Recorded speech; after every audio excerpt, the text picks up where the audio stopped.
But we'll go ahead and get started. Like I said, if she decides that she still wants to join, I'll like send her in later. But for right now, if you just want to introduce yourself to everybody. Hi everyone, I am Xdesjuan. I I work as a video content creator and I'm basically a commentator more or less. Okay, cool. My name is Jadeja. I don't really know what to call myself. I mean, I'm on YouTube. I don't really say I do commentate as well. So I mean, I guess it's kind of in that same area, but kind of like also reactions or just yeah, I don't know. It's kind of weird, but I did, I did it. I have seen a few of your videos as well. And we love BL. So if you just want to tell everyone like how you got introduced to BL and how long you've been a BL fan. I got into BL, I want to say it was late 2019, maybe early 2020. So like just before the pandemic had hit is when I found out more about BL. And I believe my first official ship that I was made aware of is the Singto Chris ship from the uh, the original Sautus show. That was my first Oh. video ever. So Sautus is what started it all. I found Sautus because one day I was scrambling through Netflix looking for queer content that seemed a little bit less on the nose, right? So Mhm. I decided to I saw this show and I was like, this looks interesting. I saw the description. I was like, okay, fascinating. And then I watched the first couple episodes and I was just binging everything. I really started, and that's how Singto became one of my favorite actors because he was my first actor that I really got close to. And since then, it's just been a downward spiral from there. And I got into understanding the different companies and the different ways they promote marketing tactics. Who is what and what way to the acting world and of BL at least. And Yeah. here I am making content as of today. So here we are. And I don't think I've ever heard the actor. Is he like a Thai actor, Japanese actor? Like, where's he from? Singto is a Thai actor. He was one of the original GMMTV actors. He used to he I believe he if you have you seen the show before actually? I don't think so. Yeah, Singto is known probably best for, if not sour test, you may know him from that bakery GMMTV show with he's in so much stuff. It's kind of crazy, but It's like he, an older man.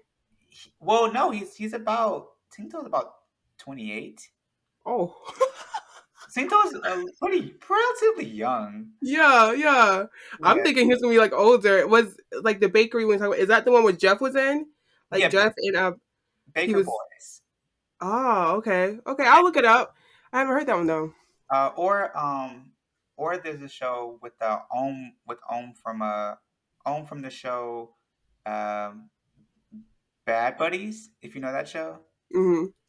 Did a whole show with Singto called, I think it's a show about a ghost, and I wish I remember what the show was called. But he's in like Singto's in a lot of stuff. But I'm sorry I'm blacking out right now. But yeah, he's one of my favorites. Yeah, and I probably saw him and just didn't know that was him. There's like so many actors, and like the more that I watch these, I'm like, there's so many of y'all. And it's Exactly. like, and I'm like in K-pop too, so it's like I'm trying to remember everybody's name. It's just a lot. You are see, so it's a lot that we have to remember. So like I know like that was like your first one. So like, do you have like a favorite ship now, or like a favorite like acting duo? Oh, absolutely, absolutely. My favorite ship to date has been Off Gun.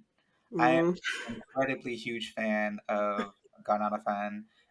Just his raw acting talent. So, and then seeing him paired off with the dynamic of Off himself being very very amazing comedic timing. He has a classic, if you know the '90s stand up comedy shows. He has that vibe to him. So I enjoy seeing him in anything. So when they're together, it just made them my ultimate ship just off of the range they have as comedic and then dramatic, and they're also wonderful to like see together. So they're my top ship, and I have ones under them. But to say my favorite, just off the top of my head, off gun for sure. Yeah, there are a lot of favorites. And like for a reason, I know when I first got into BL, like I kept hearing the name Afghan. I'm like, okay, well, who was Afghan? And Uh-huh. like I had finally saw them in Not Me, and I Hmm. was like, okay, I get it. They're great. Like, okay. And like Not Me is still one of my favorite BLs. So I'm waiting for season two if we ever get it. And I doubt it. GMMTV is sketchy with their season twos, in my opinion. But here's hoping. I was like, but yeah, like Together got a season two though. I'm like, That's a whole different story. We can talk about that in a second. That's a whole different story I want to talk about. But yeah, I feel like when we have, I feel like every chat I've had, we brought up Together, and it's always been like the same. Oh yeah, Together. Like it's one of those shows. yeah, Are there any shows right now that you're watching? I think you were watching the Midnight Museum one. absolutely. I heard you talk about that one. I haven't started it yet. Because does that go with the? Wait, it doesn't go with the other Midnight series, does it? It doesn't. No, at least not that they've canonically said out loud. So far, no, not really. Do you like it so far? Absolutely. It's probably one of my favorite things coming out of GMMTV besides of course watching a bit of Boston the Babe or watching when I finished My School President a few months back. So yeah, I think that's probably my favorite thing coming out of GMMTV right now, honestly. And I know like there's like a whole controversy of like Gunn being paired. I don't know the other actor, but like I Tor. know like what is it? Tor. Tour. Yes. So like I know like a lot of people are like they don't want they it is like both. It's like either they want them together or they don't want them together. But I just feel like let the man act. Let us get coins in. It's okay. I agree. I agree. Do you have any shows you're watching right now? Yes. So I've started so many Korean ones and I ended a lot of them too. I just finished I forgot the name, I'm so mad. This Taiwan that I it's like they're probably my new favorite ship. It's folk and gameplay. They were in I think Work from Heart. I think that's the name of it. And have you seen that one? I don't think I've heard that one. Ah, okay. Yeah, that's the one, and that's really good. It's only seven episodes. But it's on YouTube, so it's like the lower budget one, but it's still good.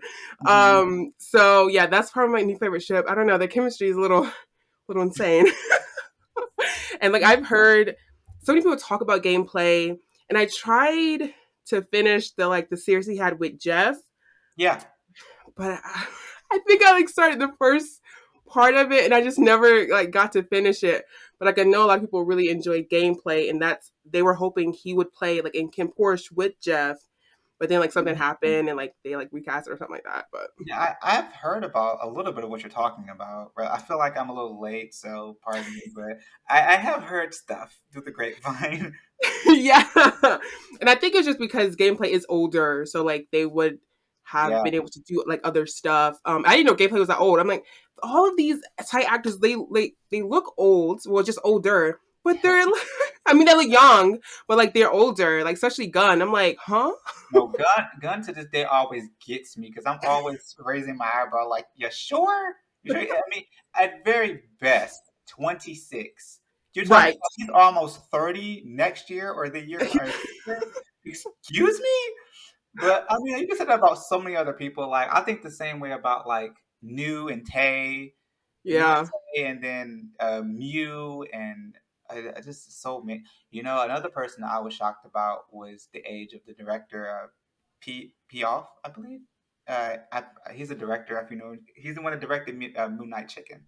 Oh, okay. I didn't Okay. realize he was as old as he was. How old is he? I believe he was like 50 something. Oh, okay. Like you don't like, yeah, Yeah, but they got like no age. they got good skin. I mean, my goodness. I feel like out of all of them, Mew to me looks that age. Like I'm not. I wasn't that shocked when I like saw him, but like the other ones, I was really like, there's no way. Especially because I think Gunn, he knows he's adorable, so like he like does little things to like continue that act on. Especially like when he sits down, he like does his little feet. Yeah, I'm like you're old enough to drink, right? Like you're old enough to drink, buy a house, So Yeah. also, Earth and Season. Yes. I first of all, I thought it was reversed. I thought Earth was about 19. And I thought Saint was about 26. When I heard Earth was turning 27 or 20, I said, "What? What are you talking about?" I actually had to Google it myself. So yeah, at this point, I'm not guessing no more. No more ages. No more. I refuse. Exactly. And like, cause like when I had saw him, I'm like, oh, he's so adorable. Then I looked up his age. I'm like, how are you older than me? How is it? I know I look older than you. So like, how is this possible, sir? Like, how are we doing this right now? My sentiments exactly. I had to look. I felt so toddlerish. I was like, "My baby." I had to do math. I did math in my head. I was like, "So you graduated when I was like in eighth grade." Like, what are we doing here? And there's another one. I don't think I was that shocked with golf. Like, I don't think I'm like, he looks about my age. Yeah, But I think, but I think sometimes like he carries himself like older. I think yeah. also because he's like more on like the quiet side. I don't really like hear much from him. I Like, think just because Dolph's personality has always been like that. Like even when you see him in his shows, like he's only given as much as he kind of feels is needed, but he doesn't seem like he's the type to go guns blazing in an interview or whatnot. He seems kind of reserved, more or less. I was gonna say the same. I don't know if you heard this show, Step by Step. That's a new BL that's coming out. Yeah, I heard. I yeah, I seen an interview of the main couple, and I think like it was the end of last year, and like they were also on the quiet side. I guess because like I'm so used to like the chaos when it comes to some of these interviews. Like when I heard, I'm like, okay, okay, okay. They're more on the quiet side. They're not like I guess really into also like the fan service thing. So they're really like reserved and just like answer the question yes or no. And maybe that'll change when like the promos start coming in and stuff like that. But I Mhm. don't know. I mean, there's nothing wrong with it. I think again, I'm just so used to, especially me loving Tainu. I'm like I'm used to chaos. So Gosh, yeah, that's it. I have a story about that I posted on my TikTok. How I actually found out about that ship because people always say about Tainu, they're a classic GMMTV couple. They're one of the at one point, if I remember correctly, it was Afghan, Tainu, and Singto Chris. Those were the three legendary GMMTV couples that you had to know about if you got into BL, right? So I knew about Afghan and Singto and Chris, and I heard about New because of Waterboy. Now, if Ooh. anybody knows about Waterboy, I heard people hated that show. People because it's a spin it's a spin-off of a movie I heard. Waterboy is a Oh, spin-off that New was in with the actor from My Chicken Earth that plays the older Earth, right?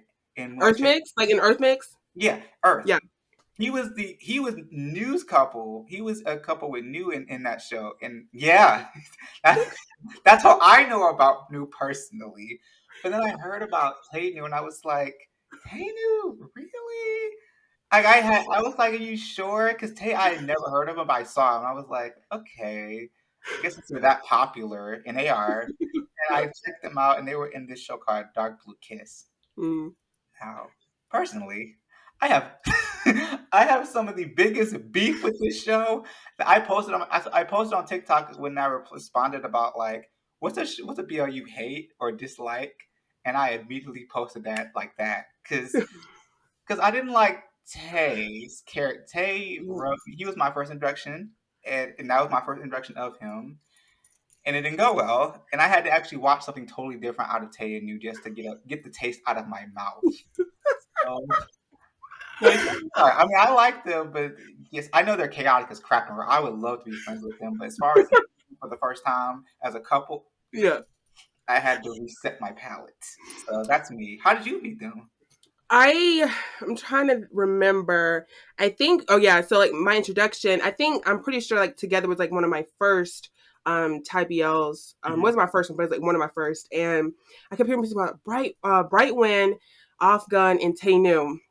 And I think I kind of went in that order a little bit, like watching Bright Wind stuff, and then I went to Tainu, and then I went to Off Gun, and that was my introduction to Tainu. Was also no, I think I did Pete Cow. That's the one that I saw like a movie. I don't know, it's like a longer version or like a mini series. and then I went to Dark Blue Kiss, and he was, trust me, he was awful in Pete Cow too. He wasn't no better. So I think that Dark Blue Kiss became like the series of Pete Cow. But yeah, I was just like, oh my gosh, no. And When that I was what I watched afterward. right. So, and I think I just like saw interviews because I was like, let me just like see the interviews. I'm used to doing that, like looking at the interviews and stuff. I'm like, okay, you guys are chaotic. Like, let's calm down. And like that's just how like I really just enjoyed them. And then I just see else. No, I think it's just more interviews and stuff. They do a lot of fan service, like go like fan service events and stuff. And like I kept watching them. Like I just enjoy them. I don't know. But yeah, Dark Blue Kisses. Everybody got beef for Dark Blue Kiss. Don't worry. Yeah, so I'm not the only one because I used to tell people this, and they used to be like, "Is it that serious?" Yes. He Like was the worst. it was something about the way that they made Tay portray a character that was so he was so out of his element when it came to being socially aware of his surroundings. Like it seemed like it was a me thing, and news characters seemed to be giving a lot of leniency to the. Hmm. And then that's also how I felt that about AJ and JJ, because JJ is in Dark Lucas. I was so shocked. They said we got a pair of twins. Oh my gosh! And JJ was in that, and I watched it, and I was like, "Oh no, oh no!" And I luckily, like I said, there. I wish I had a talk about this more, but just say a lot of Thai actors. I only like them more now because of the interviews I was able to catch up on. Because my first in action like drama recognition with them did not go well. He was up there, so yeah. But yeah, are there any like BOs that you don't like you can think off the top of your head? Yeah. I, you know what? I can't give together. I can't. I be trying to like understand because I think because again I kept hearing how popular Bright Wind were. I'm like, okay, well let me get today's series, and it's just like I thought I was missing something. I'm like, maybe I'm the crazy one because I don't get it. And I even like did interviews. I did like a little fan service, like clips. I'm like, I don't know. I don't know. It's just together and me. It's just not. And there's a few more I just can't think of right now. But Dark Lucas isn't terrible, That's not terrible. but it's just like his, like you said, like his character. Because trust me, I had beef with him the whole time. I'm like, no, this man did not. So like, especially like the violence, it was just as soon as the couple hits each other, I'm like, dang, y'all ruined it. We was good, we was doing good, and then y'all ruined it. So yeah, there's probably more, but definitely together. I'm gonna just say together. I'm just saying. You Do you know, have any? it's so funny that you mentioned together because I feel like a lot of people in hindsight are saying, "Yeah, that was not that good." Like I, just for anybody watching, yes, we respect the show. I think we both Right. respect the show, but as far as like loving the show, I haven't went to go watch that since after it finished either of the seasons. And I watched both of them. And now, mind you, I know the respect level. Brightwin, if people can argue about this, I think Brightwin is probably the most notable BL couple in BL Mm. because of the value they bring as individuals. Because I tell people this all the time, but you watch High School President, right? Hmm. The way that Gemini Fourth is set up right now with how fast they're coming at people, like I did not hear about Gemini Fourth until My School President came, and then like 2 months later, they're everywhere. And that's how I feel about Brightwind. Like Brightwind came out of nowhere. I remember when they were premiering the show for Together, and I liked it, but I didn't like fall in love with the show because I can tell it was Right. holding back some of those BL elements that are crucial to what Hmm. makes me like BL. And then after the show, the first season closed, they are in everyone's face. They're on every poster, like marketing, like this commercial. They're in commercials, but you know how BOs have commercials or any show has Yeah, before they I've come. seen them. Yeah. There's all kinds of commercial CFs everywhere, and I'm just like, y'all just got here. I don't But know. I mean, like I said, I don't have beef with the show, but it's just always curious to me how people react to talking about that. And I'm glad that you're telling me this now. This is interesting. Yeah, and like you said, and I know the other chats that I've done, they were just saying how because Together kind of did pave the way for a lot of other BLs. And I can admit that too. Like looking back, I'm like, oh yeah, because they definitely made it like more popular for sure. I mean, Yes. like you said, they were everywhere, just like Bright Wind, especially when I first got it, Bright Wind. And they haven't had a show together, I think, since the second season of Together. So No. it's just like they like, yeah. So I don't know. I think my main issue was like there were a few things. I have like really old videos, but I think my main issue was the chemistry was off for me. I'm just like, I don't get the like what the chemistry at, boo? Like y'all supposed to be a couple. I don't believe this. I don't. I look back and I think to myself like they did what they could. I feel like Brighton went off the rails. You can kind of tell, especially going into season two, that the chemistry of them being a true couple, you didn't have to be a rocket scientist to tell that it just was not there. I was fooled by first season. Don't get me wrong. I was people that was like, but look at them, they're like, and then like season two came in, I was just like, y'all are friends. At best. At, At best. like I know y'all don't hate each other. You guys definitely have fun with each other, but the way this BL is actually also the way it's written, you can tell that Hmm. they're trying to be a couple that knows they're only friends. That's what it comes off as. And it's like I feel like Win did most of the work. Like even when it came to the chemistry, I feel like Win was really like pulling his best, and Bright was just like, "I'm not with it, homie." So it's just like it was the constant like battle of that. And, like, but he's better in interviews. It's like he's more. I guess it's more chill because it doesn't have to be as forced. I'm not really sure, but like he's better in interviews with the chemistry of Bright Win. But like when it came to the series, he was just I don't know. And He Bryce and wasn't there for me. both of them are fantastic I actors. I I haven't seen any of their like individual stuff. so FF4 that I've everybody heard I've heard that's really popular. people I have never really gotten it. I watched an episode and a couple clips and I was like, okay, not bad. I mean, I would prefer you guys together to see how this works again. And they weren't that and you're like, I'm cool with that. I can live. I'll live with that apparently. But Bright and Win, they can act. Like especially Bright. I saw Bright, spoiler alert for anybody that's gonna watch this, but in Midnight Museum, Bright is a character, he's a guest character in the show and his character, like I posted about on TikTok, he blew me away because the way that Bright acts, he really is like invested in every bit of the character that he's playing at whatever time. So it just makes me curious as to like look back at together. I'm like, what happened? Like you're so strong. Like you come out the gate swinging in these shows. And what happened to the show? What happens I together? feel like I know like one of the other BL fans, she was saying how I think in the beginning some actors were auditioning and not knowing that they were BL. And so like that's maybe what happened with Brett. Like maybe he didn't know it was gonna be BL, he had to kiss somebody. Like, what I mean? Maybe that is what happened. Because like I said, I haven't seen like the individual projects, but I also seen clips. But I know Win has a show coming out this year. It's like a supernatural type of thing. I don't know. It looks interesting. I've seen the trailer. I'm like, okay, boo, I see you. But I like Win. I haven't seen that much from Bright. I tried to give him a chance with one interview. He was okay. I know another BL fan. She was saying how he has a punchable face. I see that too. But Oh my, that's new. yeah, I don't know. Maybe it's his attitude. A lot of people don't get, but he's more. I feel like he's more chill in interviews. Like I can handle him in interviews. I can see why. Like, if I can get the idea of like if he was to play. Do you remember? Or have you ever watched Theory of Love? No, but I've heard people talk about that. That's one of my favorite BOs of all time. If you watch Theory of Love, or actually, I'll give you a better example. Tay in Dark Blue Kiss.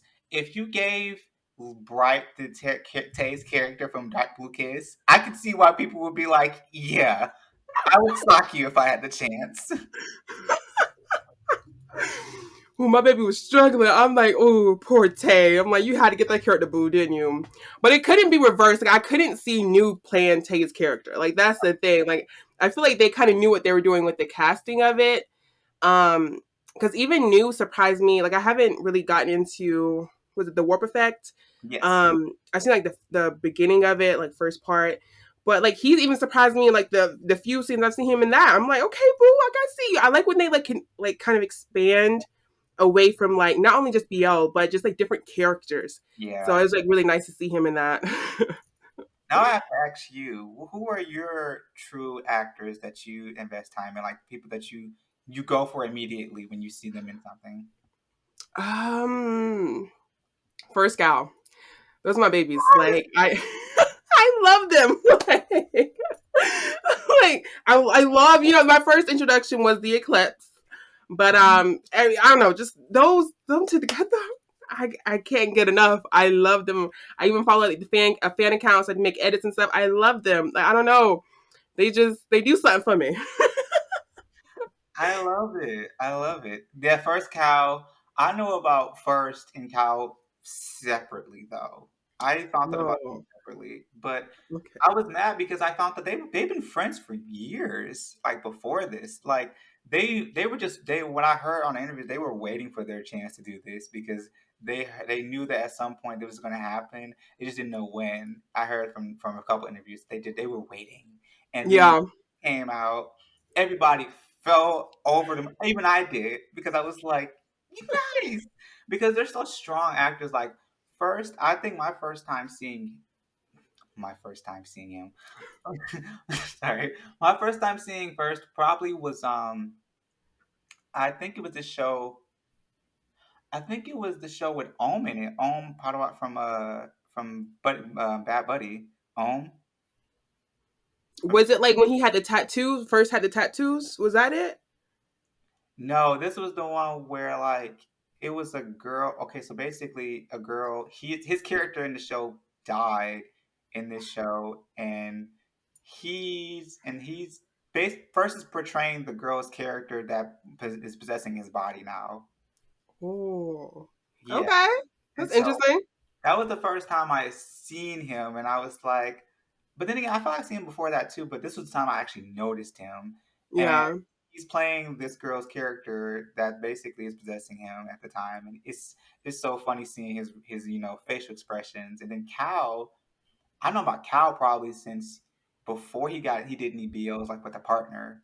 Like I know him Mm. for a long time, but when I think I seen him officially in a partnership probably when do you know this? Do you know the show? Chon Ton Chocolatey.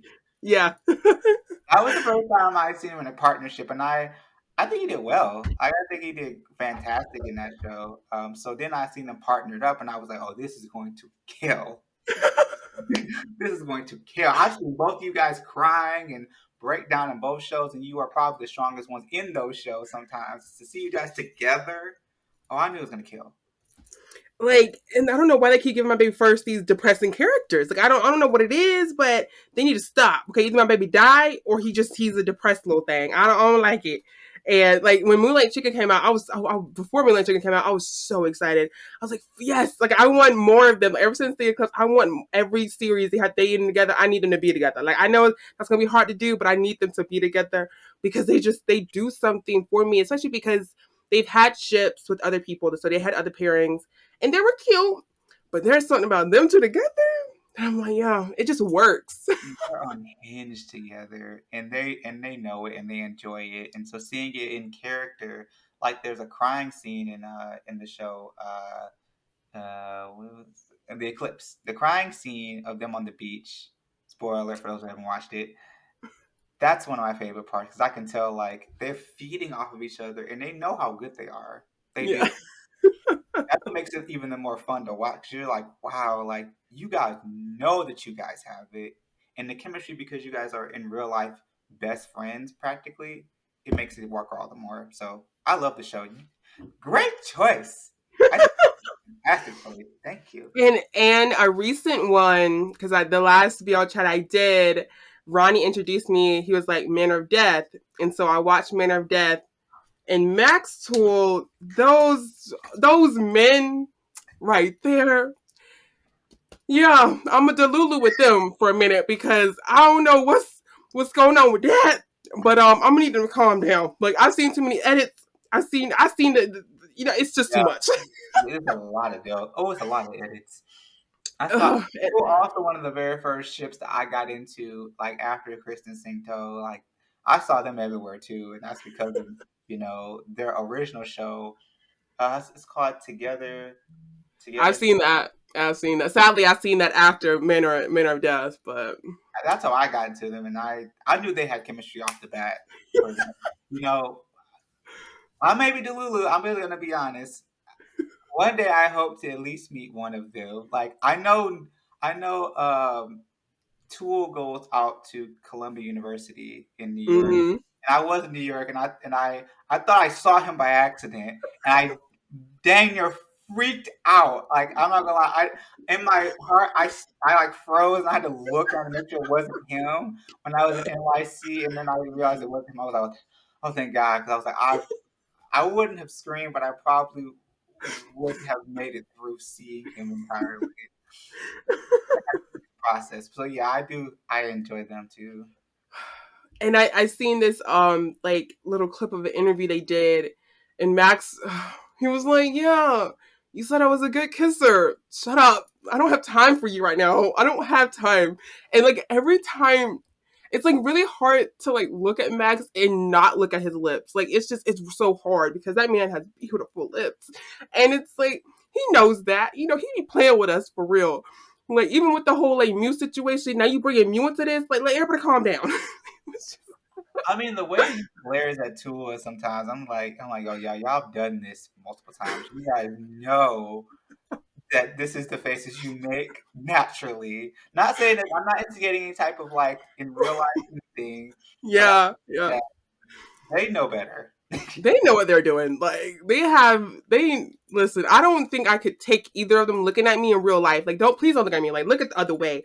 Like it's like their energy is just so flirtatious. Like just calm down. Yes. Hmm. When it comes to that couple, I think that people at some point used to take it a bit too extreme because Mm, it's so believable. See, when it comes to that, like I came late, so I got into BL the end of last year. So a lot of like the like controversy and like stuff like that happened with different couples, I kind of learned after the fact, and it was surprising. I think besides Max and Toe, I've only heard a little bit about theirs, but Mew and Golf was also like a huge one that like kind of like exploded. Would you like to talk about that one? Because I think that there's a lot to unpack with that. If you would, from what either we can gather, because I mean we don't know the whole story, but I know I've heard stuff. Yeah, I but looking at it, I think my like confusion was just like I think the only reason why like their show even did well was because of the fan service. Like really thinking about it, because the show is toxic. Like the couple is toxic, but people really enjoy it. I'm not gonna lie, I was one of those people that tell and oh boy, coming out of Dark Blue Kiss, as we talked about Dark Blue Kiss, Archetype is a show that I told people I said I can't rewatch this because I'm going to set fire to the rain at this point. Like there. It's too much. Like I think that the character of Tharn really set a different standard of like I can't sit here and stomach this. And it Yeah, wasn't and Golf sold it. Like his facial expressions, his mannerisms, the way that he would glare into like, Mew's soul every time that he was upset in character. So yeah, knowing what's going on in real life and then also thinking about Tharn type in hindsight, it's like yeah, I like the show being entertaining, but like in real life, knowing what's happening with golf and you having to basically say and come out like we are we are very much cool, but what you're asking for is just not realistic. right. So I respected that, but it's just funny looking back at Tharn type, and I'm just like I'm glad that we know separation from reality because I can't even imagine sitting through this show again and then Yeah. I did you watch season two? Yes. Did you like season two better? Yeah. I so I'm sorry. It I was didn't, interesting. it got better for me also because like the side characters actually helped me out a lot. They did. I've only seen the first half of episode one of season two. And the only part that I was like, this is so beautiful was the beginning. Like the first few minutes, I'm like, yes, this is what I'm talking. It was so beautiful and romantic.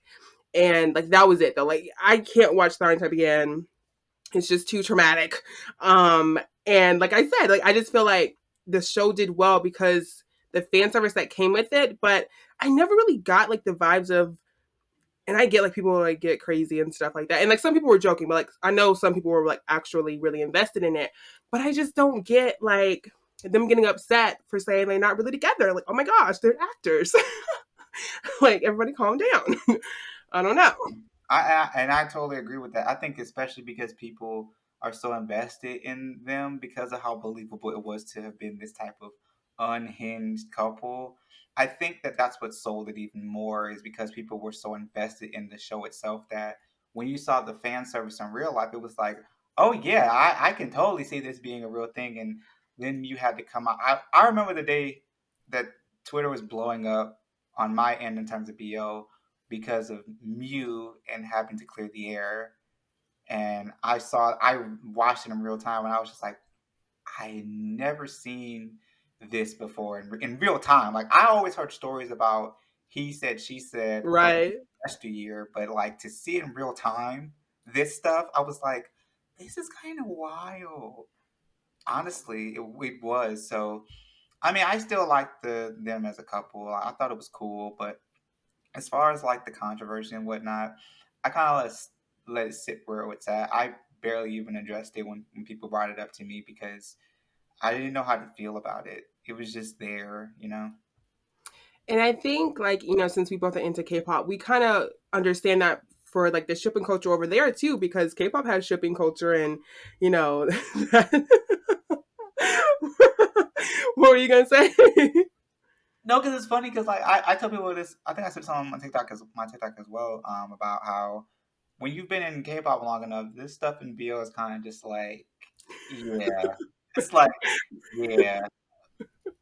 And then people were like, well, "Don't you understand? This is so horrible. This is crazy, right?" It's I guess Listen, that's another day for K-pop shipper for K-pop fans. yeah. We For deal anybody with that it all the time. K-pop is just like normal. Yeah. Especially now, I don't know if you've seen A Shoulder to Cry On. I've Have heard you? about that show. Yeah, with Omega X members. I was like, oh, I didn't know it was the leader in the matinee. Like I thought like one or two were gonna be in there, but like they're not gonna be together. But like no, they're like playing. So I'm like, oh, I'm interested. I actually just last night put it on my to watch list because I was pretty surprised that they actually had Omega X members plural in the show together and they're together. I was like, wow, okay, add it to my list. Yeah, me and my best friend, we started it. So we started last week. So we watched its first two episodes, and I was surprised. I think it's not my first time seeing K-pop idols in a BL. But I think it's just like, why are y'all doing so well? You know what I mean? Y'all are doing really well, unlike this. And I guess spoiler, I don't know. I mean, that's not really a spoiler because I'm not surprised by it, but spoiler for anyone who wants to see it. But like people are saying how it won't be a kissing scene Mhm. because they're members. And I get that. But I feel like just how it is, we know how K-pop fans are. It don't even matter if it's not a kissing scene. These fans are about to go crazy with these edits. The reason why I'm really excited for them because of everything that went down with them, that Yeah, it gives them attention to get more fans so they can like fund themselves because I think they're gonna like start their own company now. So like it gives them more funding, more attention, which is great because they're definitely talented. I'm still new to them, but I'm happy that one they won the case, but two that they got to push this BL out. It's just another series, another opportunity for them, and I'm really happy that K-pop idols are getting comfortable and okay with being in BLs. I think that when it came to seeing any K-pop members in a BO was just shocking. Like Symptomatic Error really to me was surprising. Like to come out of Korea, I was just like, wow, you guys really decided to pull this off. Now, mind you, I remember the day that you do you know this BO with Saint and Z. Saint and Z. It's a BO called Why Are You? Why Are You? The series. I don't think I've seen that one. Dang it. So Why Are You? The series is iconic. I mean, it's iconic for a lot of different reasons, but Z from Cutie Pie, the series, Z from Cutie Pie, and Saint, if you know who Saint is. Saint is from another show. I just can't think of a time off the top of my head. Okay, I haven't seen the show, but I've heard of the yeah, I've heard of that. Oh yeah, the ship. Saint used to be in a BO with Perth, the actor Perth. Okay, okay. So, there was an idea that they were going to remake the Why Are You BO from Thailand into a Korean BO. I basically fell out laughing. I was rolling on the floor, and I was like, that BO is iconic just off of Z and Saint alone. Like, people Mm. remember the love scenes in that show.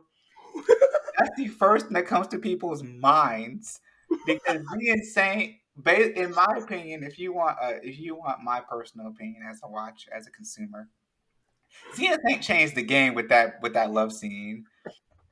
I'm just going to be really straightforward. Z and Saint changed the game when it came to the caliber of a love scene, when it came to like Ooh. making it seem realistic as possible. Like, I don't know if it was the chemistry or what. That's why when I see Z and New together, and I saw Z and New meet Saint on a music show in Thailand, I looked at them. I was like,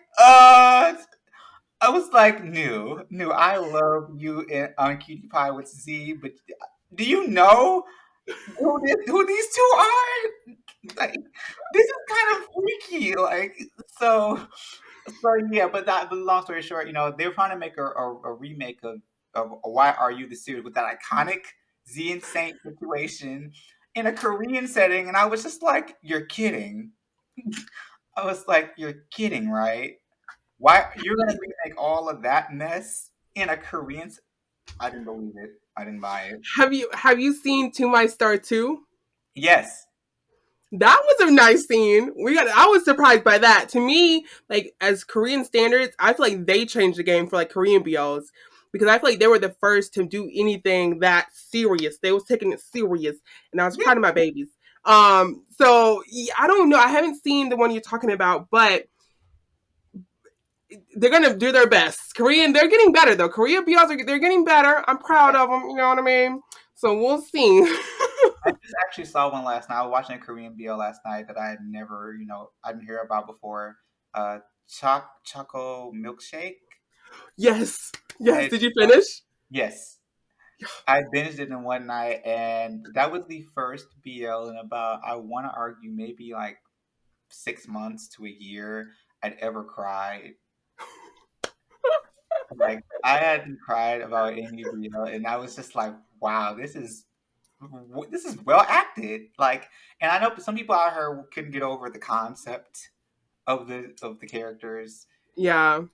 Very much furry level mess to some extent, but not there's anything wrong with that. To each their own. But I get Yeah. why people were kind of just like, I don't get it.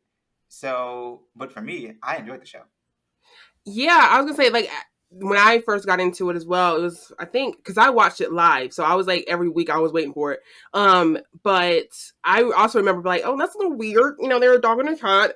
I soon got over that because the chemistry was beautiful, the storytelling was beautiful, everything was just beautiful. I'm like, why are these episodes so short? Give us come on full length. I Yes. need it's either two. So yeah, did you have a favorite couple? Well, I do. I do, and it happens to be the main couple, the one that the one that from the main character to their former pet. Uh, I'm just gonna say that I think that was a great one because just the way that they looked at each other was just instant sparks. Like, you can tell. And I was also amazed because the casting was wonderful. Like, those three casting was so on point. I can see why they would be considered to be like Tucko was the dog in a past life, and Milk Yeah. the cat. I can see it in their faces. I'm like, that was fantastic casting. I love that. So yeah, I love the cast, but that particular ship was wonderful. I love them. It's only been a few months, but I have been keeping up of like if we're gonna get season two. No news yet. Also, I feel like with the success, I was surprised that we didn't get many interviews, and we just got mostly like behind the scenes stuff, but it wasn't like many interviews or anything like that. I'm like, y'all know how I don't think they realize how popular that BL is, especially it being free on YouTube. I'm like, this is amazing. Like what? I was really happy for it. Have you seen it's another Korean BL? It had June from Ace, K-pop group, Tinted with You. Have you seen that one? That's on my watch list too. I heard it because I saw clips and I heard Yeah. actually said it was pretty good. I was surprised. I was like, okay, interesting. Because I heard he was in a BL, but I didn't know which one, and so then I heard which one it was, and I put it on my watch list. Did you like it? Yes, I was surprised. I was happy. And it was just so cute. But as always, it's so short. So it was like, okay, it's like I hate always asking for a season two. But if they just made them longer, if they made the season one longer, we'd be okay. Yeah. Dang it.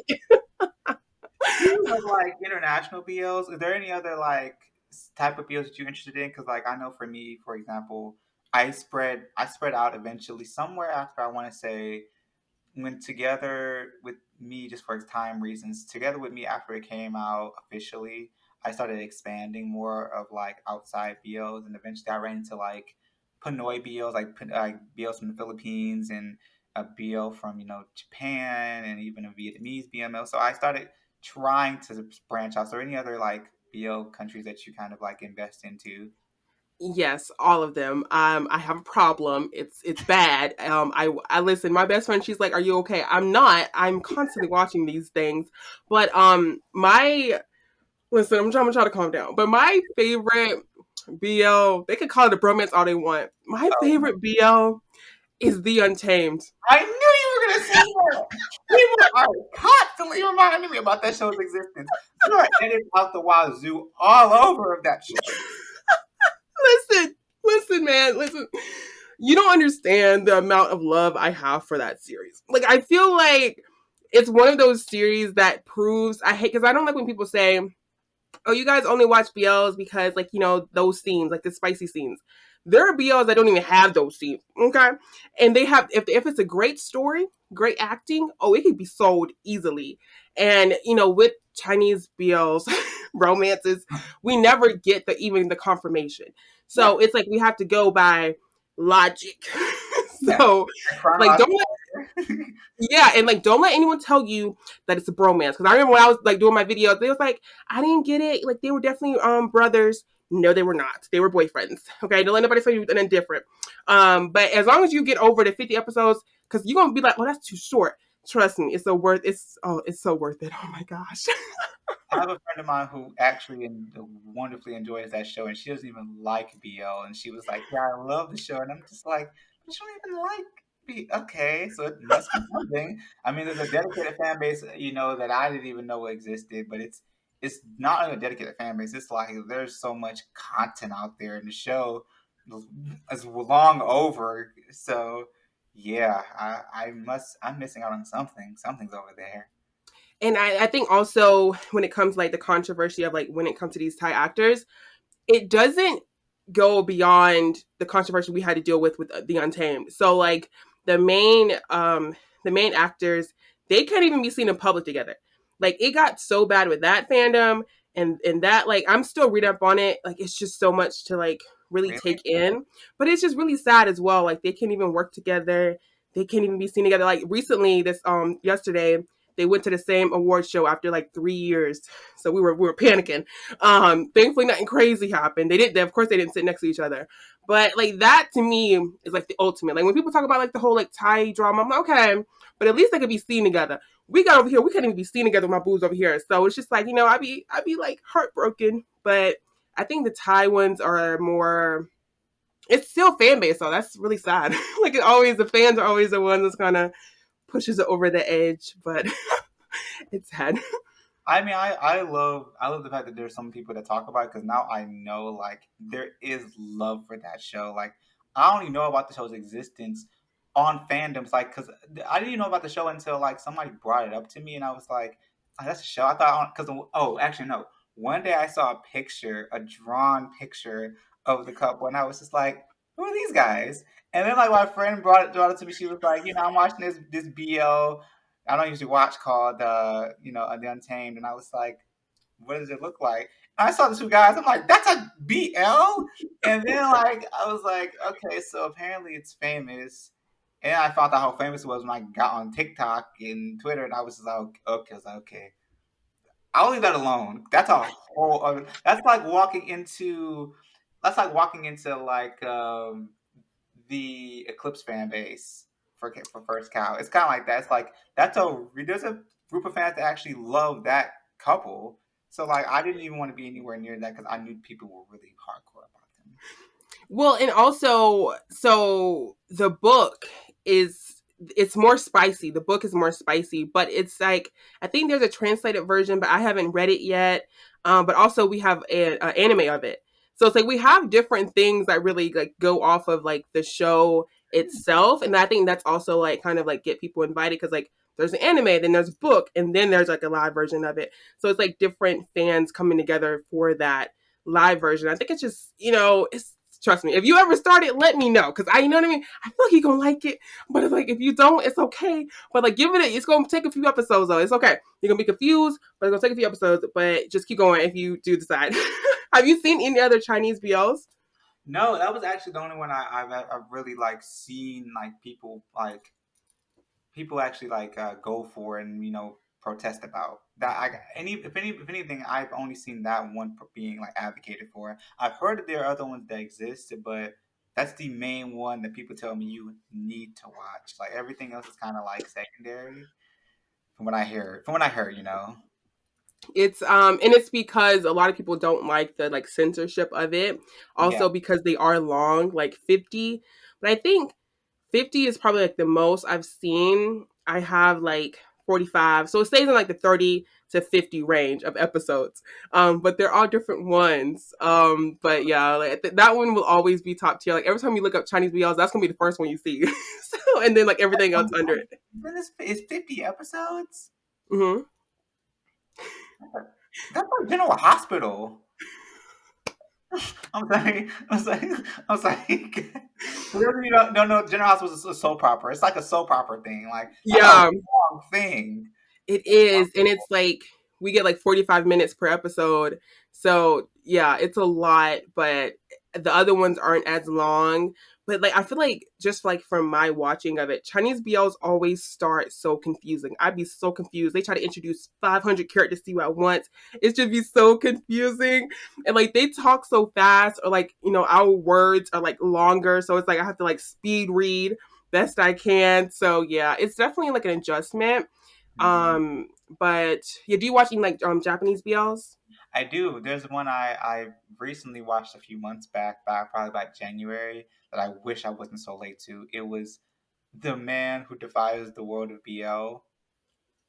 And that BO took like I think I haven't laughed at a BO so hard. And that one had me on I was in my room rolling on the floor because of how silly everything was. Because his whole premise is like he's kind of like it's almost as if he's been trapped in a game, but he's not. It's real life, for Mm-hmm. for show. And so, but the thing is, like, he's in a world where, like, apparently every guy, more or less, is to some extent bi curious at best. Mm. So for some reason, they're all in this situation where they're almost like bound to be in some type of BL ship of their own. Some very tacky means, like guy falls into his arms and you're the one all of a sudden. Or the one trope that got me that I remember straight out of another Thai BO, where like he was getting ready to like punch him because he bumped into him and he tried to almost punch him and he stopped mid throw and was like, "Oh my gosh, you're gorgeous. I'm so sorry that I even tried to." It was like that, and I was just like. What? And even the main guy, he's like, "You gotta be kidding me! I'm not gonna be like this." Then he kept walking. Even for me, I was like, "I kind of want to watch that. I want to see how that plays out." But like, his whole premise is like he's supposed to be defying the fact that every guy, to some extent, is going to be in some type of ship with another guy. So his whole premise is to make sure that never happens to him. And Oh, he goes through the whole show breaking down reasons about why he should not be doing this and how he can evade it. So he ends up one day, I remember in the show, he laid out a bunch of yaoi books just to like what he say? He's like, you have to know your enemy. So he read all kinds of books and shows trying to figure out like what are the tropes. And even his little brother got into a ship and like he saw the guy. One of my favorite parts is like it's this always the same guy. His brother's into this crush, and like he saw he saw the guy behind his friend, and it was actually his friend, not his crush. But he walked in, he was like, "Oh, that's him." I'm not getting a ship vibe. Then the app guy walks in behind him, and like he starts going into this like sun of glow effect. He's like, I can't even see. I can barely see him. He's so bright. So to me, that was my favorite one. My favorite Japanese one so far is just him basically going off the rails, like basically losing his mind, trying to prevent himself from being a BL ship, and then mm. by the end of it, you find out stuff happens to get him in his place. But it's fun, and it's like 2 seasons, so Well, love. that's interesting coming from like a Japanese BL, just how funny it is. Because like the ones I've seen have like either been depressing or like just like like they not like comedic. I will say that. I think this is mostly like either been depressing or just kind of like okay of with the emotions. But I need to check that out because I am like I started. Have you seen Jack Frost? I've heard of that show. That's on my list. That's actually Is it? next. That's actually next. I think in the last episode coming out like tomorrow or something. But like that one. Have you seen Terry Magic? Yes. How did you feel about Terry Magic? At first, I didn't understand. I'm not gonna Right. lie. At first, I was kind of like, "What am I supposed to be watching?" But like, I think it's a nice one. Like, I don't hate it. It's not one of my favorite, but I actually enjoyed myself more than I thought. Because, like I said, I heard stereotypes about Japanese BL, how depressing it is. But watching Jerry Magic, I was like, "Oh, okay, not bad." That was my overall thoughts on it. But it still doesn't stand out as like my favorite BL. Yeah, and I think the side couple for me was just odd. Like I didn't get the side couple. I didn't get the chemistry. Like it was just really weird to me. Kind of just there, as like people that just exist in the show. Yeah, and like then he had like a whole break dancing thing. I'm like, okay, we ain't gonna do all that now. We just let's just focus on I don't know. Like I was just thought that was weird. I think when it comes to Japanese BLs, I have to critique. I have to critique each country's BL not by a general like a general critique. It's more like a based on region and based on culture norms and what they see as like relatively what relatively makes sense to them culturally. Hmm. I can't judge Thai BL by the same time as a Korean BL. Like I realize you just cannot do that. There's nothing you're going to see similar in terms, except for maybe a few campy tropes, but at the same Hmm. time, still different. And when it comes to Yeah.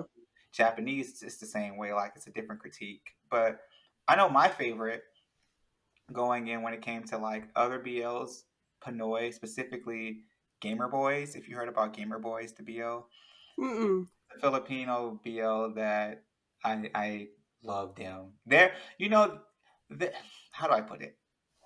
How do I put it? They're what they're what this is going to be so controversial. Do not bite me, guys. This is a safe place. Don't worry. They're what Brightwind is supposed to be in Together the series. That's exactly what these guys actually are in Gamer Boys, word for word. I'm sorry, that is exactly how, because that's the best way to describe it.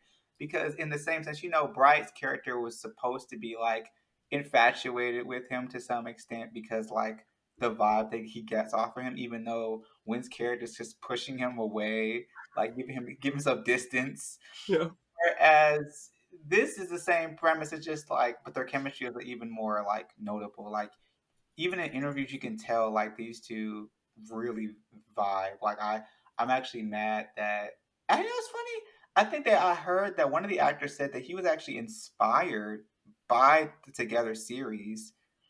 So I think that's actually what makes it make even more sense. He was actually inspired. He said, he said Together changed the game in a lot of ways, and it basically had a aftermath effect on the Filipino BL industry. So he said, and in that sense, Gamer Boys worked well off him because he watched the show and he really learned a lot from seeing Bright and Wynn's chemistry. So watching Gamer Boys, I can feel that. And like I said, in my opinion, if you want my opinion, it kind of went the same way. Like I feel like both those actors went in the same direction as Bright when it came to the show because they took off in the same way. Their chemistry is just happens to be better in terms of the on-screen chemistry. So I think for me, when it comes to Filipino BL, that's my favorite one so far. And I've watched a few Filipino BLs. So yeah, I think that's pretty much my thing. Um, yeah, and I've said this before of like I think out of all of the countries, Thai BLs are definitely taking the lead. Like I feel like they have the most. They have very great quality. Um, I think it's just we have a lot of the ones we got to get through. Like I remember like Ronnie one time said like Bad Bunny and Not Me kind of came out in the same time, and so like if you watch those, don't watch anything before that because the quality is not going to be the same. And um, it's like a lot, but you said you've been there since 2020. So Yeah. like, do you kind of like see that similarity as well? Like anything before that, kind of like versus Not Me and Bad Bunny, like the quality Yeah, of it. for sure. I think looking at because for example, so using Afghan as an example, you can't really tell too much of an extreme difference when it comes to Not Me and Theory of Love when it comes to quality. At least not necessarily speaking, because I feel like Theory of Love has that still solid studio quality to it that you can go back to. But I can definitely see what they mean because if you look at other shows from like the Sautas era of BL with Singto and Chris, so like 2017 and 2018 and 2016, yeah, it starts getting very like you start clenching up at first, especially because like at that time the tropes were so dang unbearably like cringy. And so yeah, I can see that because Not Me, for example, is like just first of all, Not Me, and to me, it's to my understanding, was a shot in the dark to GMMTV. They didn't know how it was going to respond to people. It just was they used. I think they personally use Gun and Off as troubleshoots to shows that are just super experimental. That's why Gun is in Midnight Museum. It's totally experimental. They've never gone that route. So when it comes to comparing those offshoots that have such a different caliber of budget, attention to detail and quality, also like Moonlight Chicken, for example, comparing that to the Style Test era of things and Why Are You the series, there's a difference. Like you can see it in the quality and time spent in details of the show, in the details of the ride, details of the like setups, details of the tropes that are even thrown in. Even the tropes aren't as they can be, but they're not as cringy as they were Mm-hmm. years ago. And that's because GMM, I feel like all studios from Thailand had to get a grip on the fact that this wasn't going to work going into the future, and clearly it's Yeah. working. I mean, to me, it's working. Yeah, and I think for me because I feel like I've seen a lot of like newer Thai BLs. But like with the Korean BLs, I've seen kind of a lot of older ones too. Because again, To My Star 2, I feel like they really changed the game. Like I feel like before that, even the first season of To My Star, it was they still kept it safe when it came to like the chemistry. Like they kept it safe. And then I don't know, To My Star 2, they switched it up. And ever since then, every BL like came out last year from Korea was just on point. I'm like, okay, y'all are understanding, chemistry is good. We want the chemistry. So yeah, I can see that for like the Korean side. I haven't seen much of the older Thai BLs. I'm like really trying to think. I think just because, Dark Blue Kiss, That Pete Cow. It's that you oh Pete Cow. Oh, we haven't got to them. Pete Cow was better. It wasn't good in terms It of like was, there was yeah. there was consent problems. I felt like in their couples. It was consent problems and also like social cues. In It's violence, and yeah. Like that was, and that's why Tay knew I like them outside of their shows when they're not. Because it's like, why are you giving them people that don't know how to operate as people? Like, Mew is fun to watch on camera interviews, and he's unhinged as crap. Actually, that's what surprised me personally. I didn't realize. I thought Tay was going to be, firecracker. He has Yeah. earnest. He looks like he's going to say about just about anything that comes out of his mouth. No, New is unhinged. He is all kinds of whatever the heck happens. It just happens. Even in concert. So looking back, I'm like, these shows. Why'd you put them in these positions? This is crazy. And I'm really trying to think. I think out of the one, so out of Off Gun, Bright Wind, and Tainu, I feel like Off Gun, they gave Off Gun like the better roles. Simply like looking at it because together. And then Dark Blue Kiss, it's just like, I don't know. But I've heard, I think it was Off Gun is in Theory of Love, right? Yes, yes. So I've heard people didn't like Off's character. No. So I don't know. Okay, so I think like through time they just got better. Yeah, I think before they were in this thing called Puppy Love, Mm, and yeah, that was a thing. I watched it. I watched it after Dark. I watched it after Theory of Love, and then I was sitting there just like, wow. I'm glad I did not know them when this came out. This was going to be a Tainu situation all over again. So, so luckily, I think Theory of Love saved, and I think also so I was hearing about this in another live stream chat about people saying how off at the time was learning how to navigate being in a situation like this where his character and his whole situation I felt like was more about him personally getting to get adjusted to doing stuff like this. So that's why when you watch Puppy Love, you're probably looking at this off-gun situation like, why would they be this famous? Like, there's stuff there, but it's not enough to be like, oh my gosh. And Theory of Love came out and it blew everything out the water. yeah. Yeah, I think they got better roles afterward, but to some extent, the further you go back, I realize there's no point in going back too far. You're better off somewhere around 2018, 2019. You're better off, sorry, you're better off somewhere after 2019. It'll save Yeah.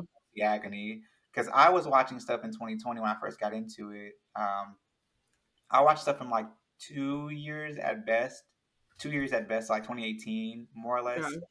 I didn't go past that mark, and trying to go back now, I was like, oh no, too much. It's too much. It's yeah, I couldn't even do that.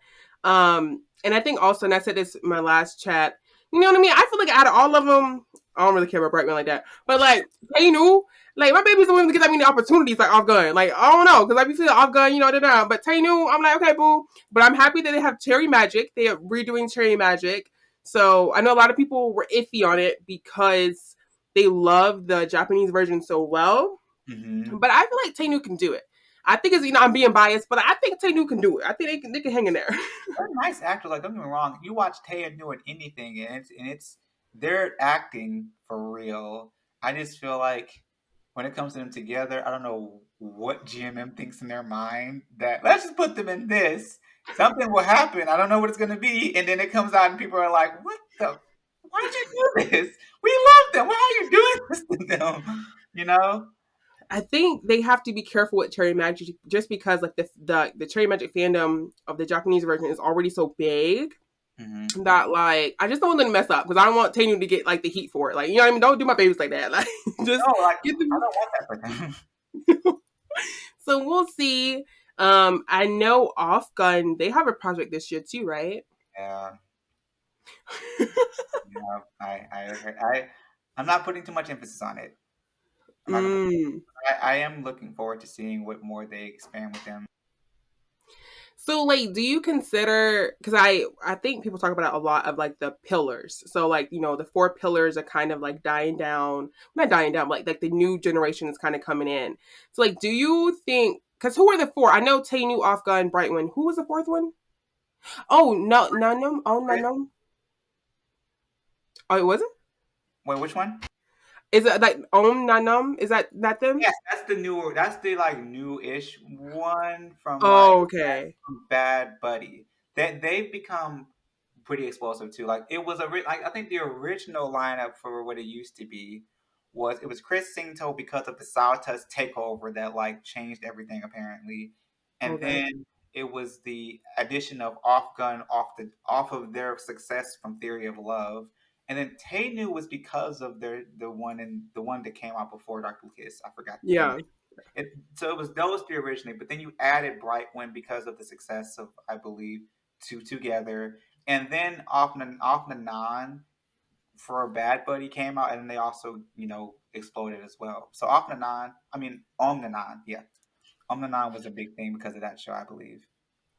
I feel like just really thinking about it now, I feel like Bright Wind, they've only had two projects together though. Like really thinking about it, I don't know if like they're just not. I think because I've also seen people saying that on Nanam they're trying like they're dying down as well because they like don't want to be in a part of BL anymore. So they kind of just want to do their own thing, which is totally fine.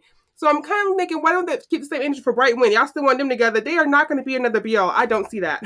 I feel like well, I agree with you. First of all, I think that what's going on with that whole situation, in my personal opinion, I think Brightwind. First of all, we'll start off in my opinion for Om Nanan. Om has been doing BO for a while. Like Mm, he's been doing like when knowing that he's had a BO with Singto, who is one of the most famous, classic actors coming out of GMMTV before he became independent. It's just like, yeah, so you've been doing this for a while. Even I think Gun and Off actually had an interview for their special when they're at the bedroom. I forgot what it's called, Off Gun special, and they were talking to about it, and they were like, Gunn was like, "How long have you been doing this?" And Tom was like, "Oh, I've been in with for like 5 BOs or 4 BOs," and he's like, "Oh, you've been in this?" And he's like, "Yeah," and he burst out laughing because they never realized like he's been in it for a while, so I'm not surprised for him. Nanan was surprising because I don't remember seeing him in any BO like couple seriously, so. I'm surprised to hear how distancing he is from it, but that's his own prerogative. But I do right. think that when it comes to comparing them as a ship, and they are dying down in my opinion too, comparing them to Brightwind is just like not even the same conversation because Brightwind, they want another one because I don't. This is where I get confused. I don't know about you.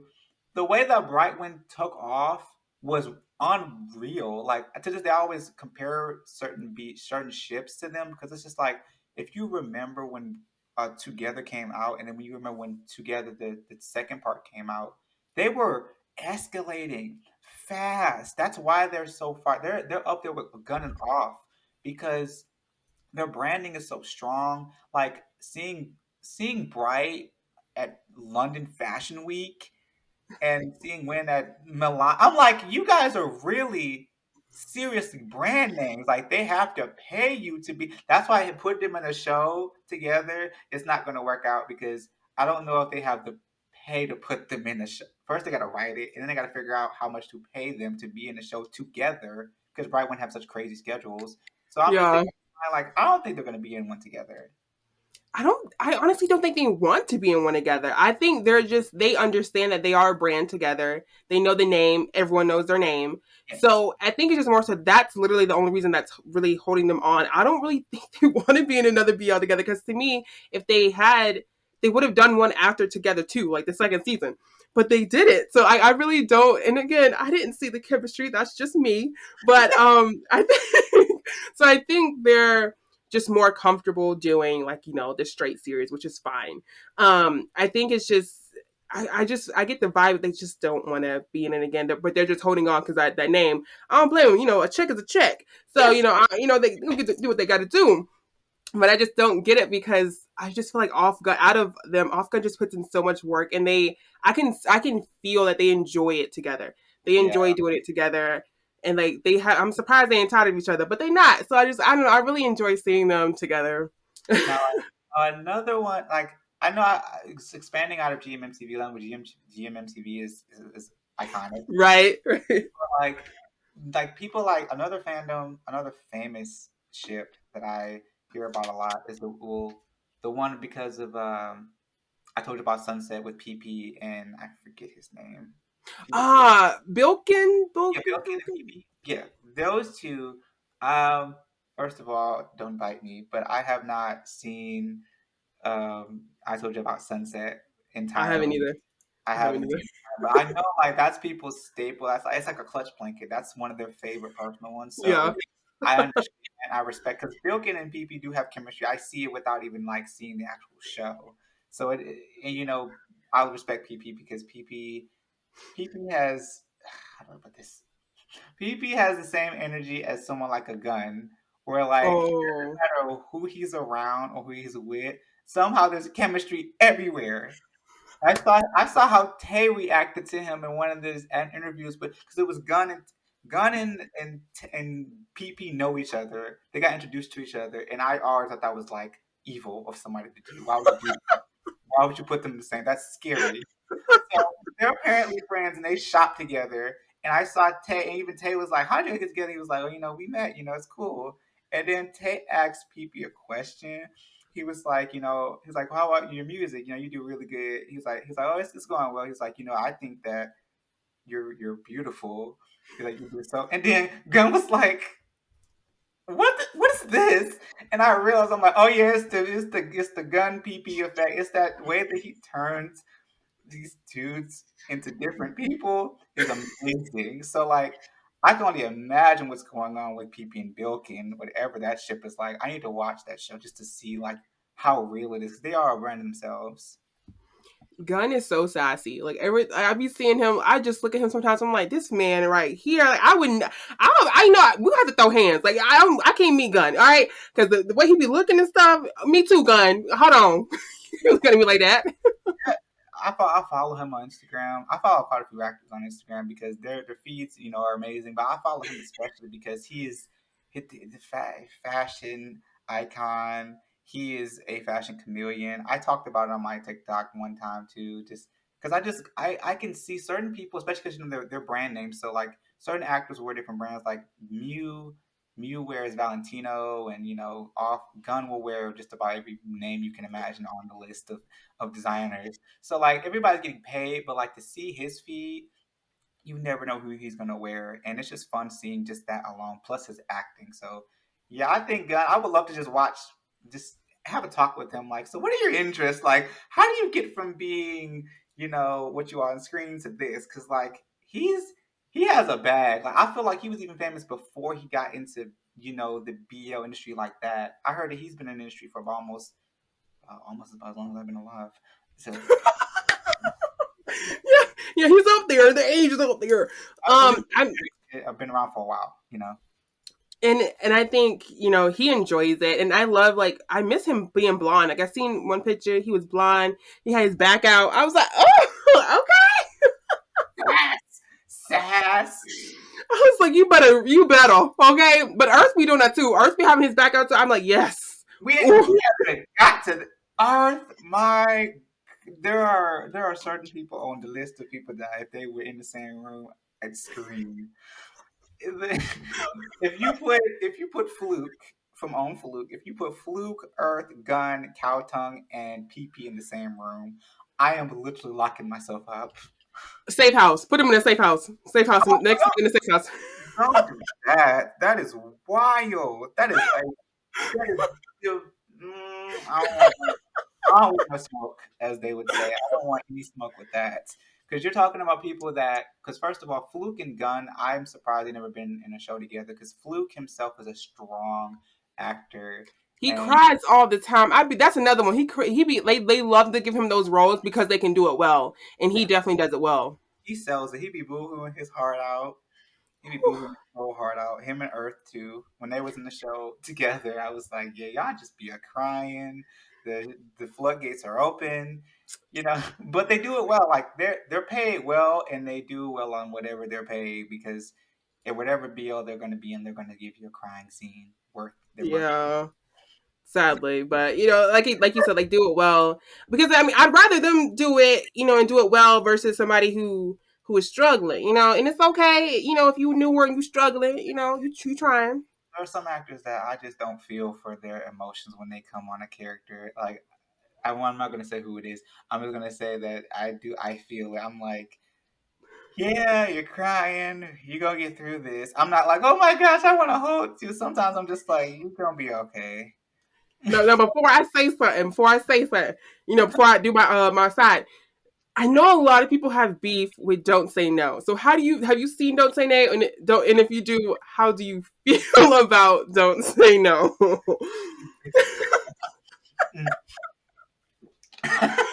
So my thing about Don't Say No was, first of all, the side couple, love them.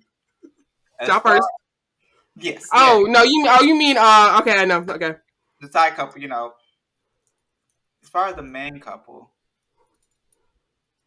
I think that, hmm, it's weird because, like, I know about them because of Darn Type, right? They were in the Darn Right.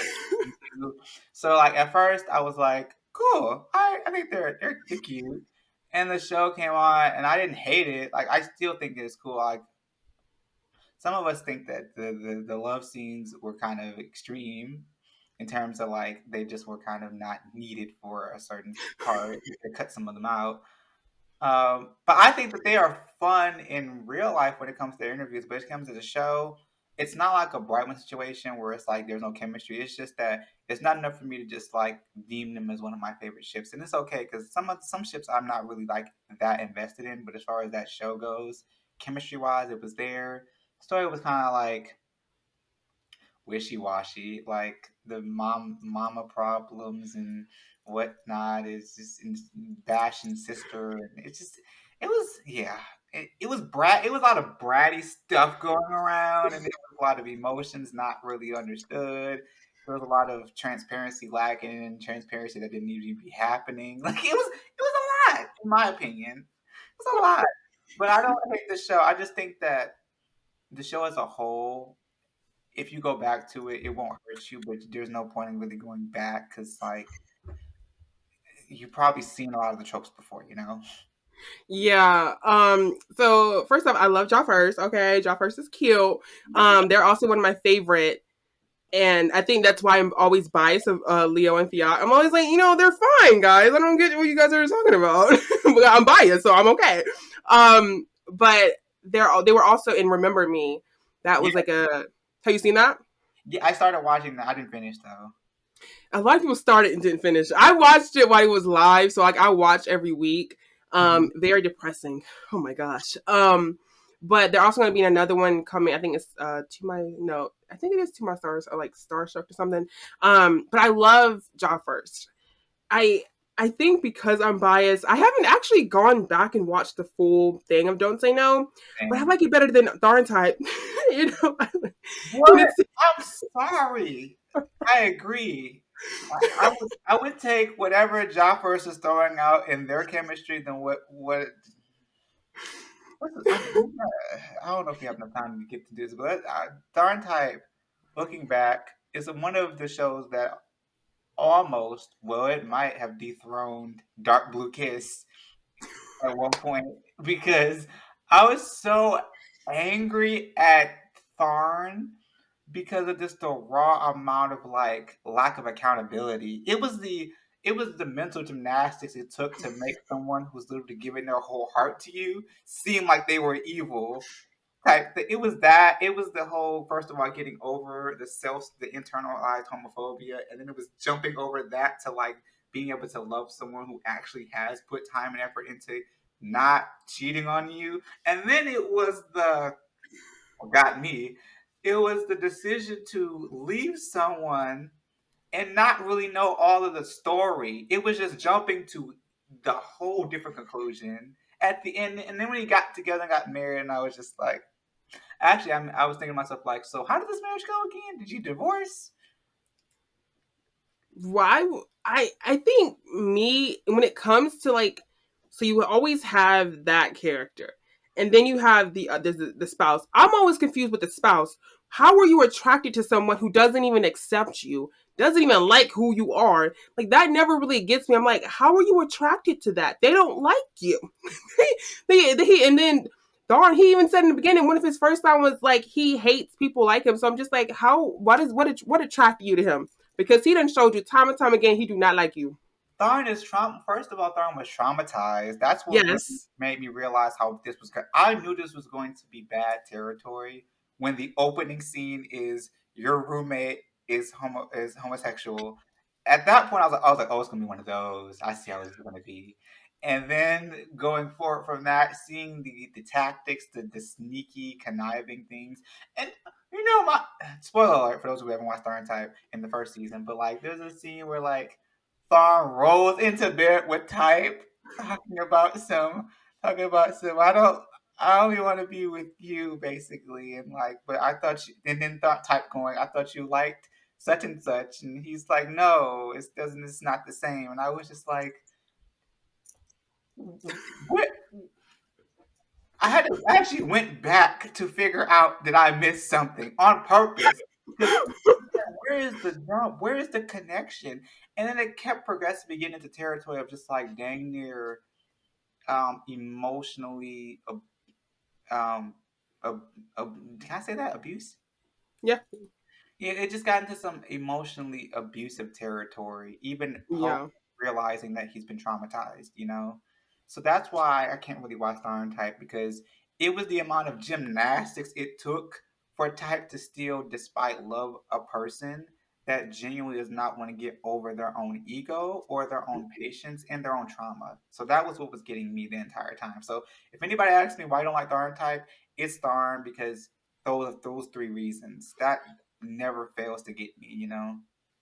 And it's like I remember like when I was watching, I just kept saying, y'all need therapy. Okay, both of y'all at this point need separate therapy. Like y'all need therapy. It's not even a question at this point. Y'all are mentally crazy. Like I think I y'all just need some help. I don't get it. And that's why I said the only reason that show did so well was because of the fan service that Mew and Golf did. Because the actual story itself, I don't get it. I don't get the appeal. But that's just me. But There are BOs that they're not many, but there are some, like I said, Dark Blue Kiss and Tharn Type that just it pushes it pushes me away. Like I can't sit there and watch someone be that like lack of accountability and on top of having trauma that they don't really want to work through because right. they feel like they're entitled to their emotions even if the emotion is hurting them. You know? Have you have you seen Kim Porsche? Let's go down that route, shall you want? Yes, I have. I have indeed. I'm be honest. I'm gonna just say real quick. I skipped a lot of stuff because I just couldn't go through it. But like, how did you enjoy it? How did you like it? I had fun. Quite honestly, I had fun. It was a thrill. Like, especially like your typical mafia. If you read fan fiction at some point in your life, it's a typical mafia boss situation that everybody knows about. But I think the show in itself, the execution was thrilling. It was fun. It was interesting, especially with some of the side characters. Side couple. It's fun.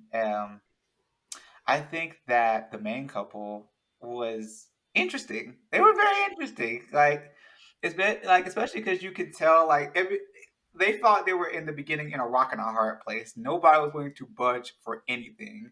Like if in a Tharn type of case scenario, it was Tharn that was not moving. He was the rock. We had two rocks trying to be an shit together in the beginning. I was just like, this is this is heavy. Like they were not budging for anything when it came to like compromising on what they were gonna do, where they were gonna go, who was gonna do what at what time. Like it was so funny because you could tell the entire point of their character is to realize how much alike they are in terms of their willpower. Mm, okay. I thought that was I did you? I think my I still haven't forgiven what is his name? Porsche for how he treated Pete. I'm still not over that because I just feel like as my friend, if you don't go looking for me, I'm coming back and throwing hands. No, I thought that was weird because I would thought that he would have went looking for him. That was actually in my head. I'm like, he's gonna go find him. He knows that he's missing, and he didn't go look. Yeah, I was like, okay, yeah. When I get back, I don't care if I'm not trained. Well, I'm going. I'm coming for you. Because how dare you? Wait, I'm over here getting tortured by Mr. Crazy over here, and you over here telling me something. Oh, he's fine. He's with the grandma. You little. You're kidding, right? Like you're kidding.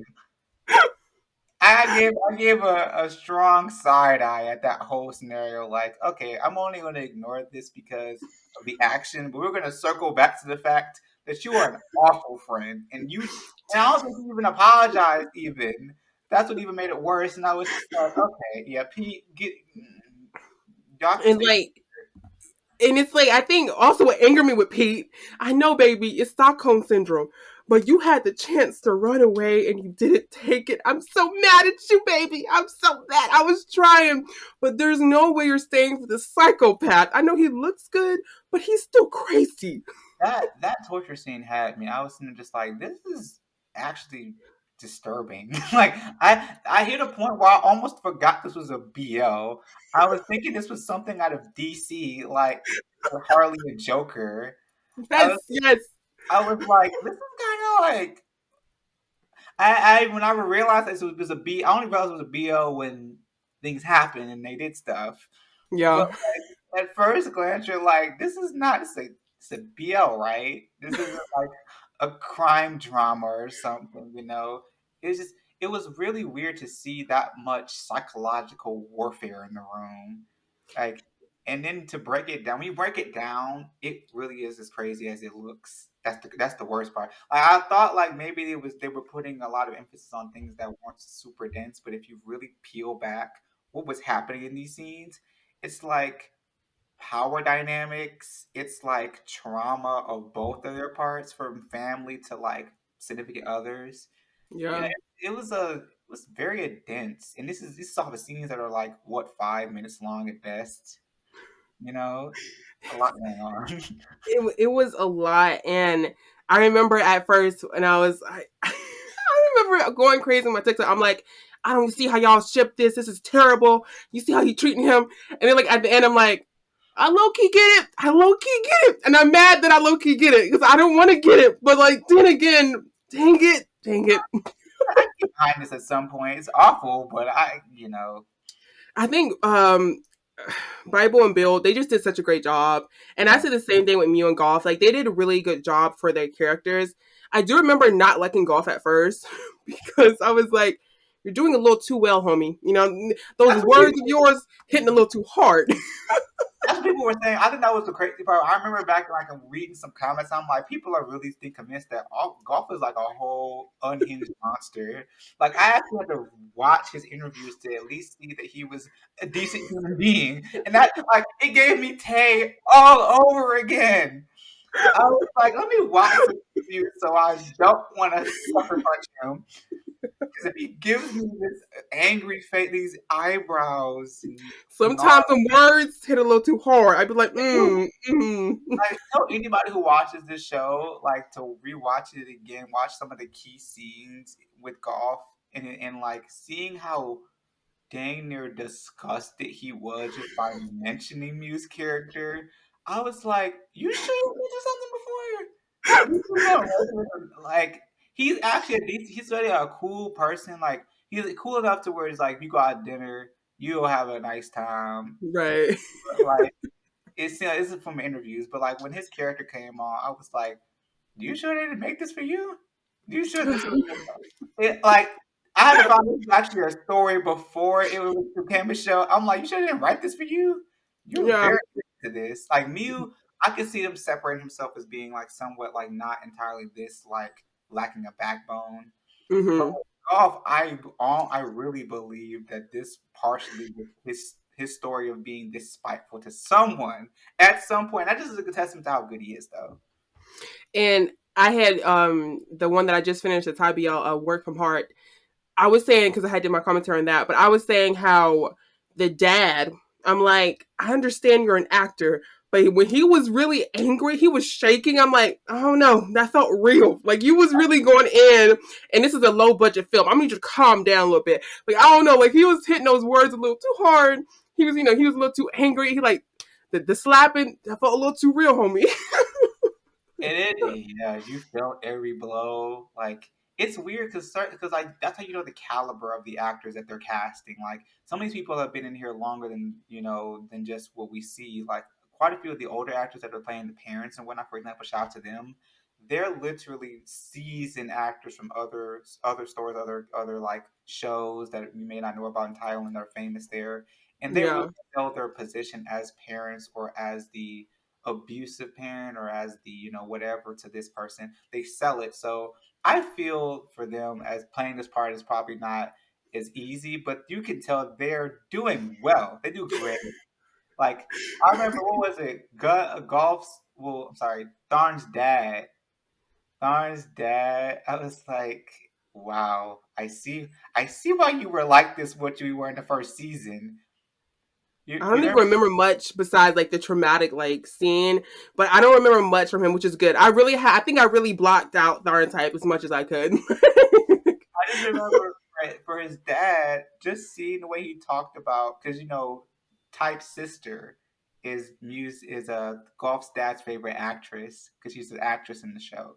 Her Oh, so like apparently Type's sister is an actress, a famous one, and that's his dad's favorite actress. But he didn't know that's before he was treating Type like crap. Why'd you bring this man? Why he's like, why you bring it? Where's your girlfriend? And he told him like this is and the the stuck face he had. Like I was like, yeah, you're doing well, Haas. I truly believe that you don't understand why this man would be here. Good job. So yeah, there's a part of crazy things seeing these actors like deliver because they really do be delivering movies. I and like it. it's like low key feel bad for him because it's like it's like we know you're acting, but then sometimes we be like, but are you? It's questionable. And I think like when they have that question, they go to those fans, or they're like, oh yeah, you really are nice. This is surprising. I'm just so used to you seeing yelling and slapping people, so it's like it's different. You hang about the spectrum one all the time. Yeah. um, and I was gonna say for I think another big one that everyone knows is Love in the Air. Have Yes. you have you Yeah. seen that? How'd you like it? Loved it. Loved every bit of it, especially because each couple has a dynamic that you can plug yourself into and you won't dislike entire. I don't think there's anything I dislike about either couple.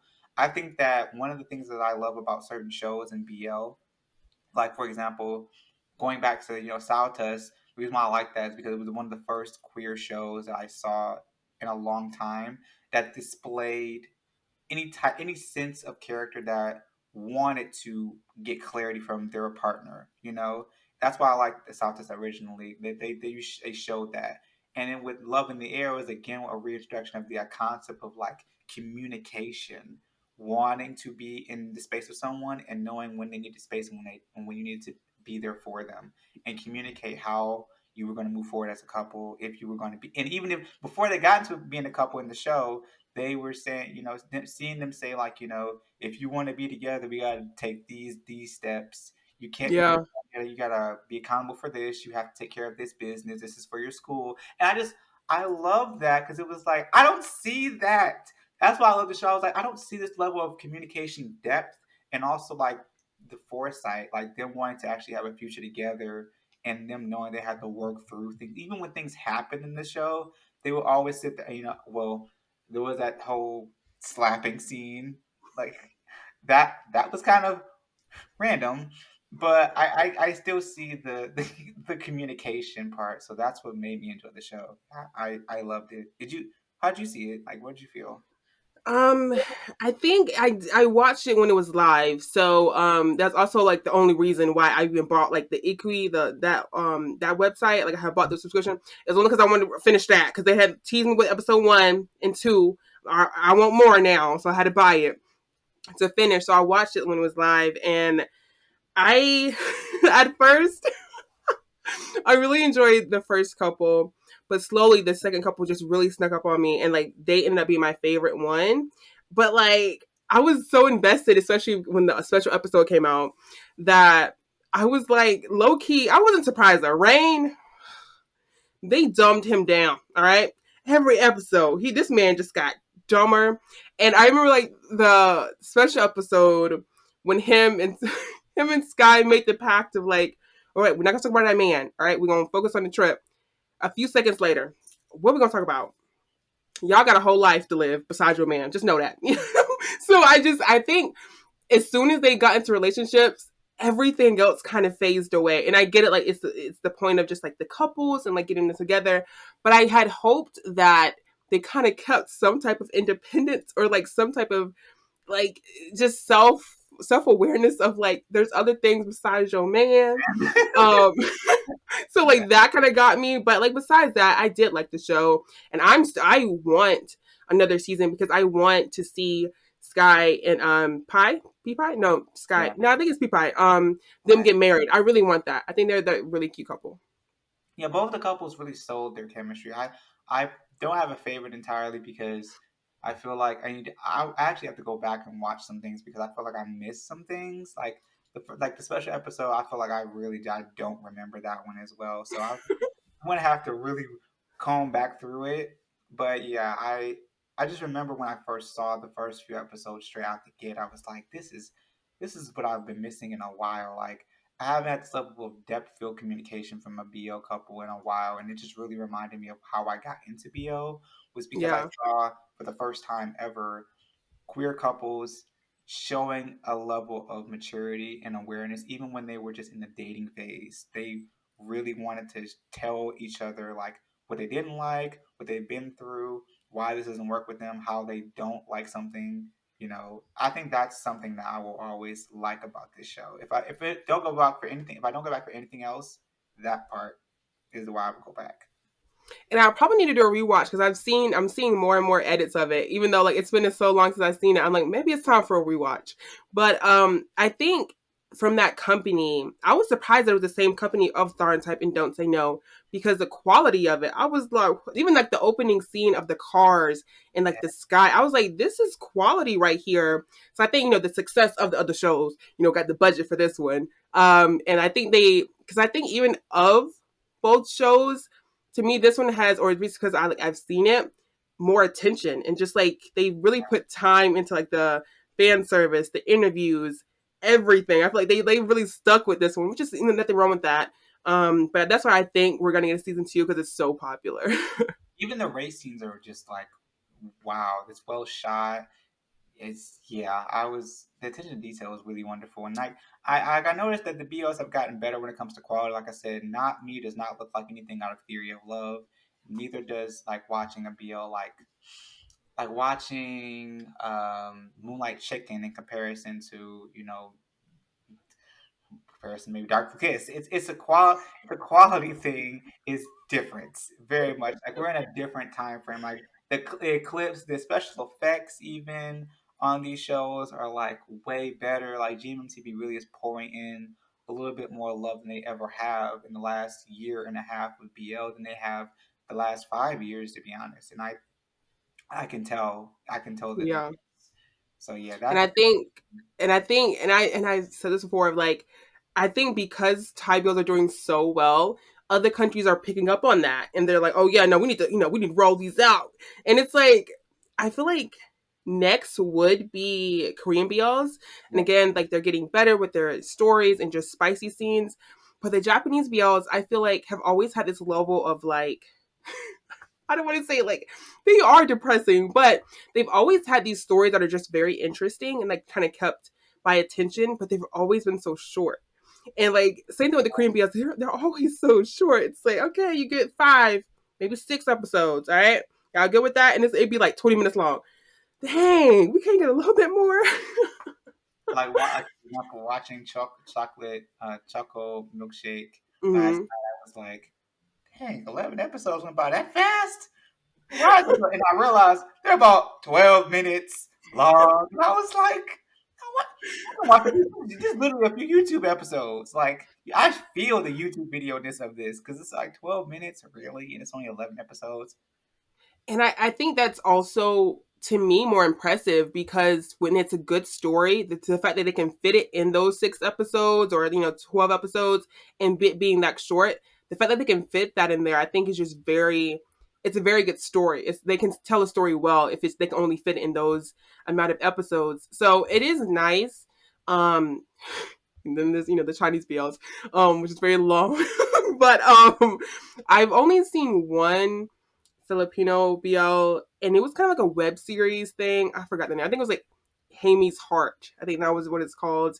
I haven't seen Um, that. I haven't and watched. you haven't, okay. I haven't watched it. It's definitely web series. It's very cute, and but I think for like the budget they had, I think they did well, and I think I was surprised because I'm not used to like Filipino, so like I didn't know they had that much English. So I was caught up. I'm like, okay, y'all got an English words in here, okay. Yeah, that's a cultural thing. I realize. Like for each like type of BL I watch from whatever country, I'm realizing like how much of the ingrained culture is actually mixed into process why a BL in the context of the culture itself, how it would fit. That's why I was telling you about like being able to critique a BL based on the country that it comes from, just like how you would critique a queer show here in the states. You do Yeah. it the same way when you go over there because the culture is different. They go about norms different. But when you think about it in the context of it, the show starts to make a little bit more sense about why certain things would go down, like why a bullying scene would happen in the Korean BO, or why, or how a scene with a couple that's like starting to come out in like a Japanese setting would be controversial. Like you can kind of tell based on the culture itself, you know?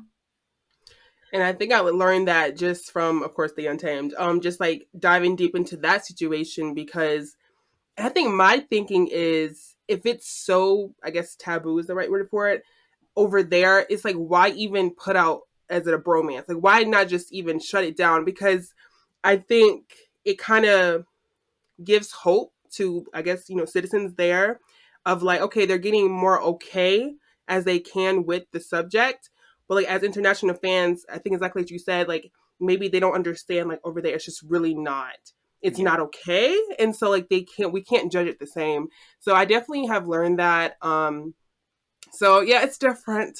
It's a lot to process too. So that's why Thai BLs, I guess like they're more fun and uplifting in yeah, comparison to the other ones, because you don't really have to worry about that. Like I know there's still the idea of like well the subject of it not gay marriage not being legal yeah. in Thailand, but I feel like it's getting better of like acceptance and just different genders being accepted, and so I don't know. I think it's definitely giving Thailand is giving other people like eye opener, like it's okay. Somehow in the Thai BOs, they do make you remember, like to some extent, like this is not something you can legally still do in terms of getting married. I remember hearing it in Cutie Pie 2, mentioning about how Z and News character talking about we can't get married like we want to. How are we going to navigate that? And I remember in vice versa with Jimmy and C's character, there was mentioning about how and when they flipped universes in vice versa in that universe he was shot. He was like, wait, you can get married here as a gay couple? And he was like, yeah, that apparently that's one of the new things. And in also another show did that. I forgot which. Oh, Thorn Type brought it up again. So, like, I've seen multiple versions, variations of people bring it up, and it's always interesting seeing them bring up real life topics of the fact that, this is still a thing that they're progressing through, despite in real life creating quite a few different variations of queer content that can be seen as pretty liberal, pretty free The flowing. Eclipse did it too. I think the Eclipse had talked about it when they were at the little cafe thing. Yeah. So, Um, you can see it. yeah. I'm trying to think. I don't think I've seen Korean BLs talk about that, but I don't know if it's legal over there either. I'm not. It's Mm, not. nope. Um. So I don't know. I like. And again, I think. But when you're talking about the bullying scenes, it's so funny because I feel like the Korean bullying be insane. Like they really. That's a whole. We would have to go into a whole other live for that. But in my opinion, I think just seeing the culture of bullying, because for K-pop fans who know about this, remembering the whole thing about Le Sserafim and that scenario with one of its members having a huge over-the-top bullying scandal right out the gate, and seeing how people responded to that, and knowing how Korea treats bullying as a whole as almost like a war crime. in the Yeah. way it's talked about. So seeing it in a BL setting, it didn't surprise me how physically real it felt. For any show that I've ever seen, the bullying varies depending on like how they want to tell the story. But I feel like when all Korean BL, they tell it the same way. It's all very, very real, very Yeah. intense. That's what made it shocking to me. I was like, wow. And I had to understand like this is Korea. Bullying is very serious in Korea. It's taken very seriously, you And I know. mean, the way they be bullying, I see why it'd be a crime. My goodness, like they really be going in, and it's just like, and it's They're like, practically hazing. huh? They're Yeah, practically hazing. and it's like I never get it. Like it's never funny. So like when they do it, and they be laughing. I'm like, but what was funny about that? Like what was so funny about you kicking this man in the chest? I don't get it, and I never really did. Like They're it's ready to even jump like off the screen. yeah, like like in America, like especially like the our older movies, like the 80s and 90s, it was always like they like shut the locker down and like try to like push them out the way or something like that. But like other countries, oh, they be serious about that. Just don't, and I think that's also what I've learned is in other countries of how important status is, how Yeah. important your family is. Like there's so many things that go into like how people treat you, and I think that's so crazy. For me, learning this stuff was very new going in because I didn't realize like how different cultures view it, but it's very closely similar to like it's everybody is different, but everybody's on the same page of like in East Asia and and Southeast Asia and whatnot. The idea of classism and status and where you work, who you know, your family name, how long have you known this person versus another person, the amount of history that goes into what you've been, who you are, like Yeah, and the also the hierarchy, age hierarchy, for example, like the level, like to imagine myself fighting through the levels of this, but then you have to remember, like it's a homogenous society. It's like also keeping in mind like this is a homogenous society, so everybody looks like each other in like yeah, so ethnic wise. So you're trying to pull all this off while being in a society like that. It's like everybody's on the same page. This is just how the world works, type thing. This is how the yeah. world works, our society. So when you watch it BL like that and you see the amount of like crazy things they have to deal with, I sit there and I have to look at it from that perspective because then it makes it easier to digest why it's happening. And I with the age hierarchy thing, it's always so irritating because I hate when like someone older always like puts their age and like I'm older than you, so you have to do what I say basically. Even though Huh? you're a complete stranger, they don't know you from a can of paint. Yes. And especially like in the school, it's like, well, I'm older, so you need to listen to me. I don't like that. I think just because that it could go into so many different things of like because they told you to do like you have to do it. Like whew, I don't like the even like to think, especially like someone that I've seen, and I'm just like all because they're older than you, like they have the right to say like you need to do this or that. Also, I've seen in a lot of Japanese BLs and Korean BLs of like when you're out with coworkers and especially your managers, like he wants to drink, like he's drinking, so you have to drink like, huh? Exactly. Or it goes as far as like you can't sit down unless they sit down, or you can't eat something. You have to wait until they pick up their fork and actually fit. And if they don't pick up the fork, or if they pick it up and don't start eating, you still can't eat until they eat. Actually, put it in their mouth, like chew on it, and then you can eat. Type, and it's just like, wow. And that reminded me of like the UK because the Queen, like that's like their thing. Like she has to eat first, she has to sit first, and then that's when everyone gets. So that's what I always think of. I'm just like, y'all are not the queen of like this world. Like, what are you doing? Like, it's so shocking. And but I love learning about different cultures. So Yeah. it's just always interesting. I think it's just because I was born in the States, so it's like it's so different here. I'm just like, I don't think I could do it. I don't think I could live over there. Like I get the seniority, like I get the idea of like if you're more experienced in something, like if you're at a job and it's like I know better type thing, you need to be at least aware that I have the knowledge and experience that you don't have. I get Right. that. But when it comes to being in a social setting, an event, and you're trying to do something, and just because they said you can't do it, it's off the table automatically. For your human rights, for your basic human rights as a person of their own willpower, that is wild that you have to suppress all that just because you're in a setting where someone's older than you, just because you're in a regular social gathering. It's kind of it baffles me. But at the same time, like I said, I have to respect the fact that these, first of all, homogenous societies, so they've had cultivated these norms for decades, centuries. Yeah. On top of the fact that they recognize that certain things are just normal because it's the only way to make certain society things function for them. Mm-hmm. So like in that mindset, I'm like, okay, respect, I get it, and I'm just gonna sit with it and just watch through those lenses. But to be in those settings, totally different conversation to have. They wouldn't even accept us as an equal. So it wouldn't even, we won't be over there getting accepted like that. But a nice visit. A nice visit. I was told that too by a couple of my people that are from like India and Vietnam. They're like, don't. They're like, mm-mm.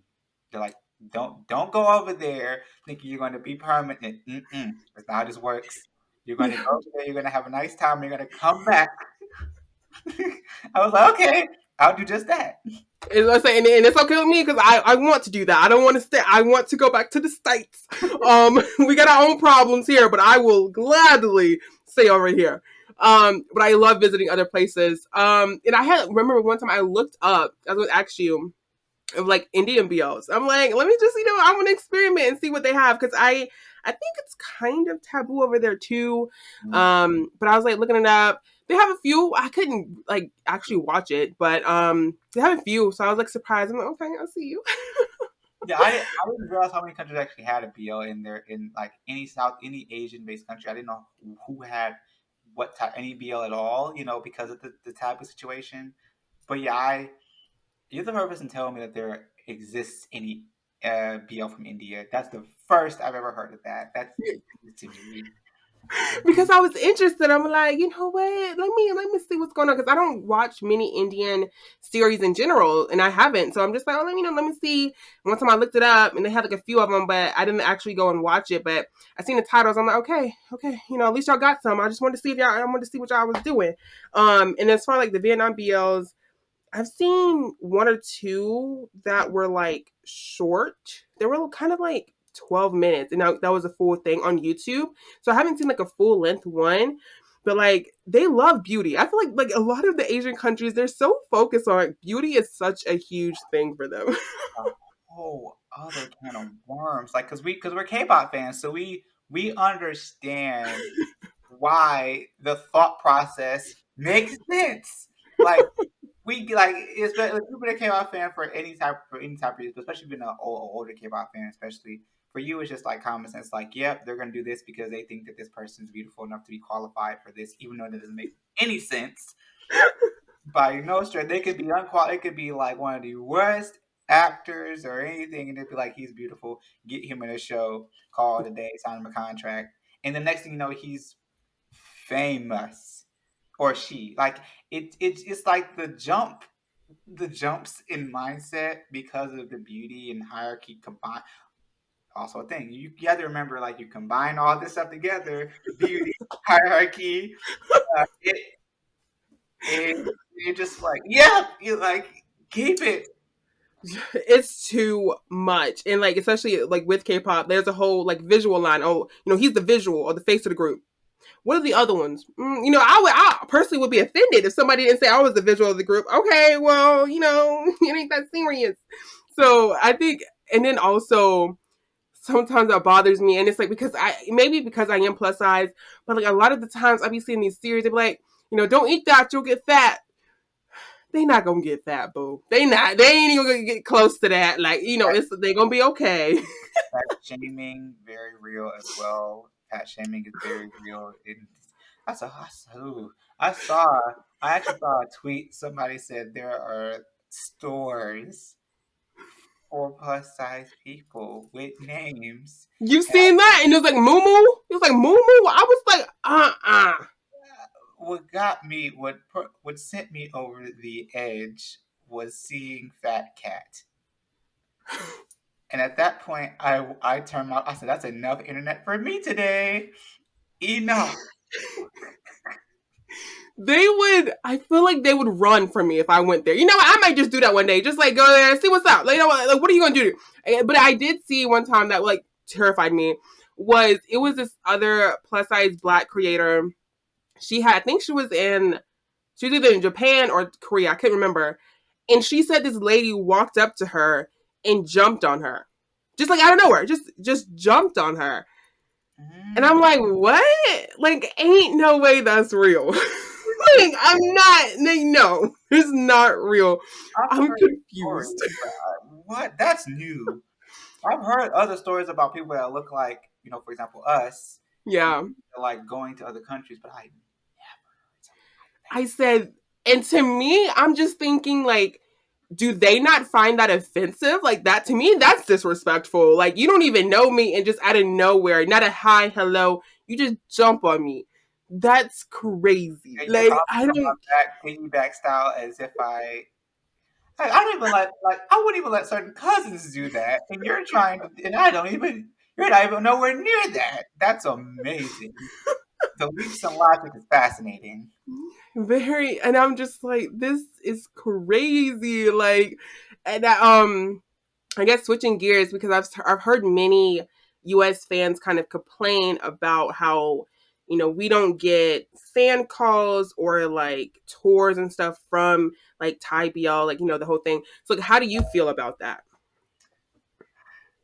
Interesting. I never had thought about this, but I think because like I'm so used to understanding that for us and who we are and in this country, we're the country's norms for like what is seen to be popular or interesting to us is very much like everybody should know because we know we're number one and our content's best and whatnot. So when it comes to seeing them like come over here, I know the same way that K-pop has been treated is how it will be treated for like that to come here, like the fan calls and the fan meets. Um, it's the same thing. It would be treated as niche and cheesy and very fangirl. What the fanatic fans. Yeah, So I know for a fact they wouldn't do that, and it kind of sucks knowing that I would have to travel all the way to Thailand or to Korea to see this actor or this show that I really enjoy, or this performance.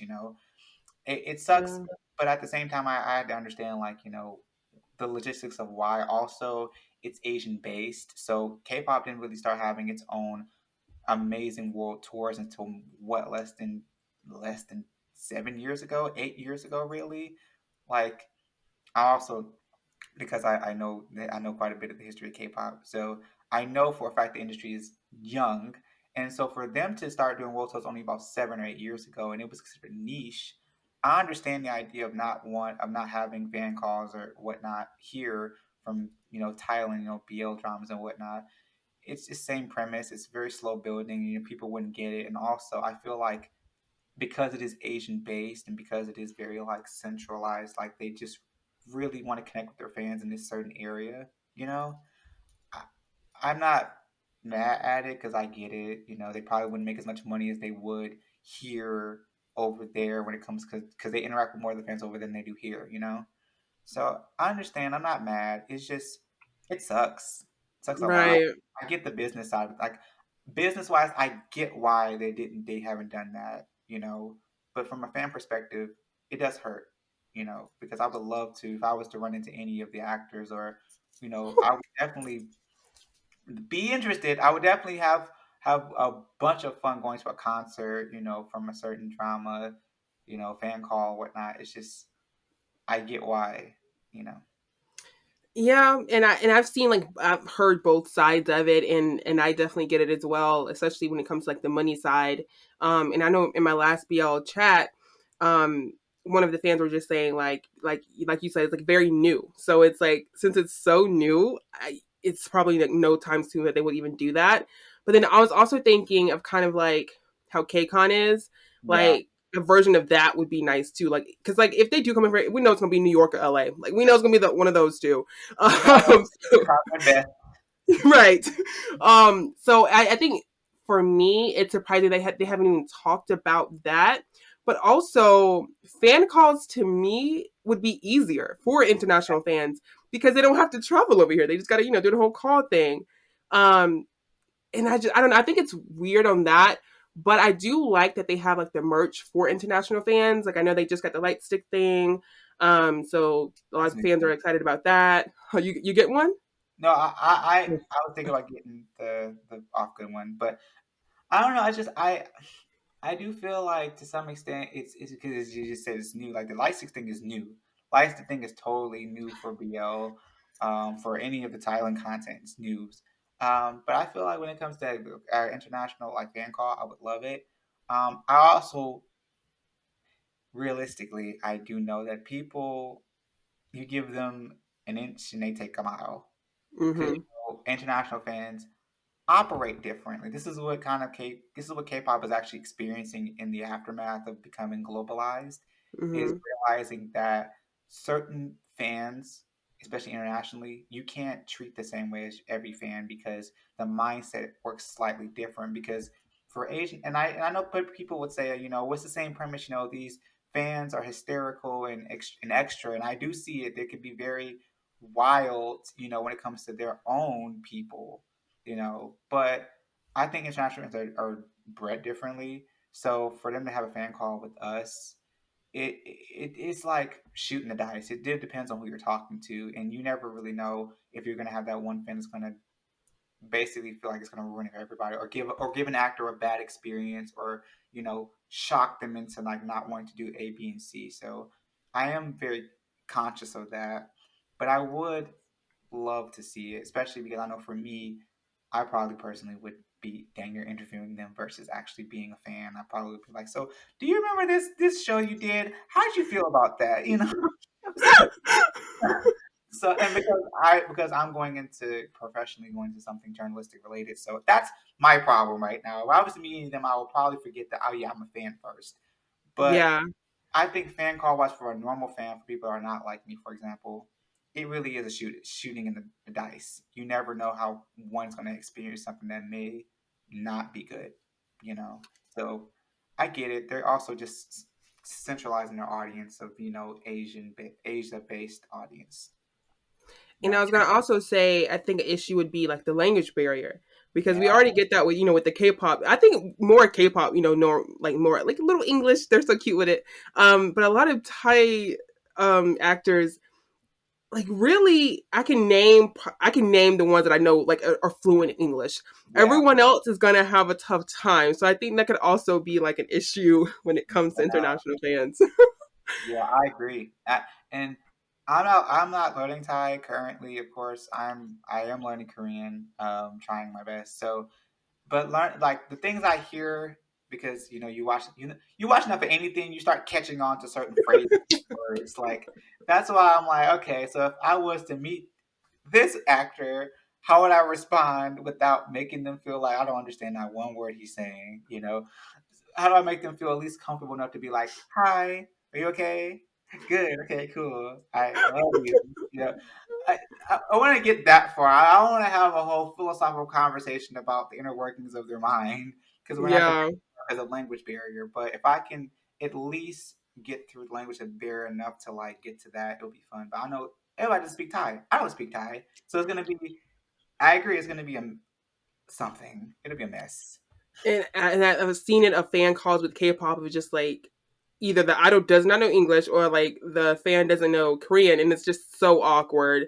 And they don't try to make it any type of better. So I think it'll be interesting to see in a few years how far BL has come. But I Yeah. think right now, just Thailand they're pushing out so many BLs, like They're it's putting so much crazy. content. The amount of concerts and content that comes. I think if you want to be a BL fan, if you were to be any BL fan and go to be from any country, your best bet is to be from either Thailand or Japan or Korea.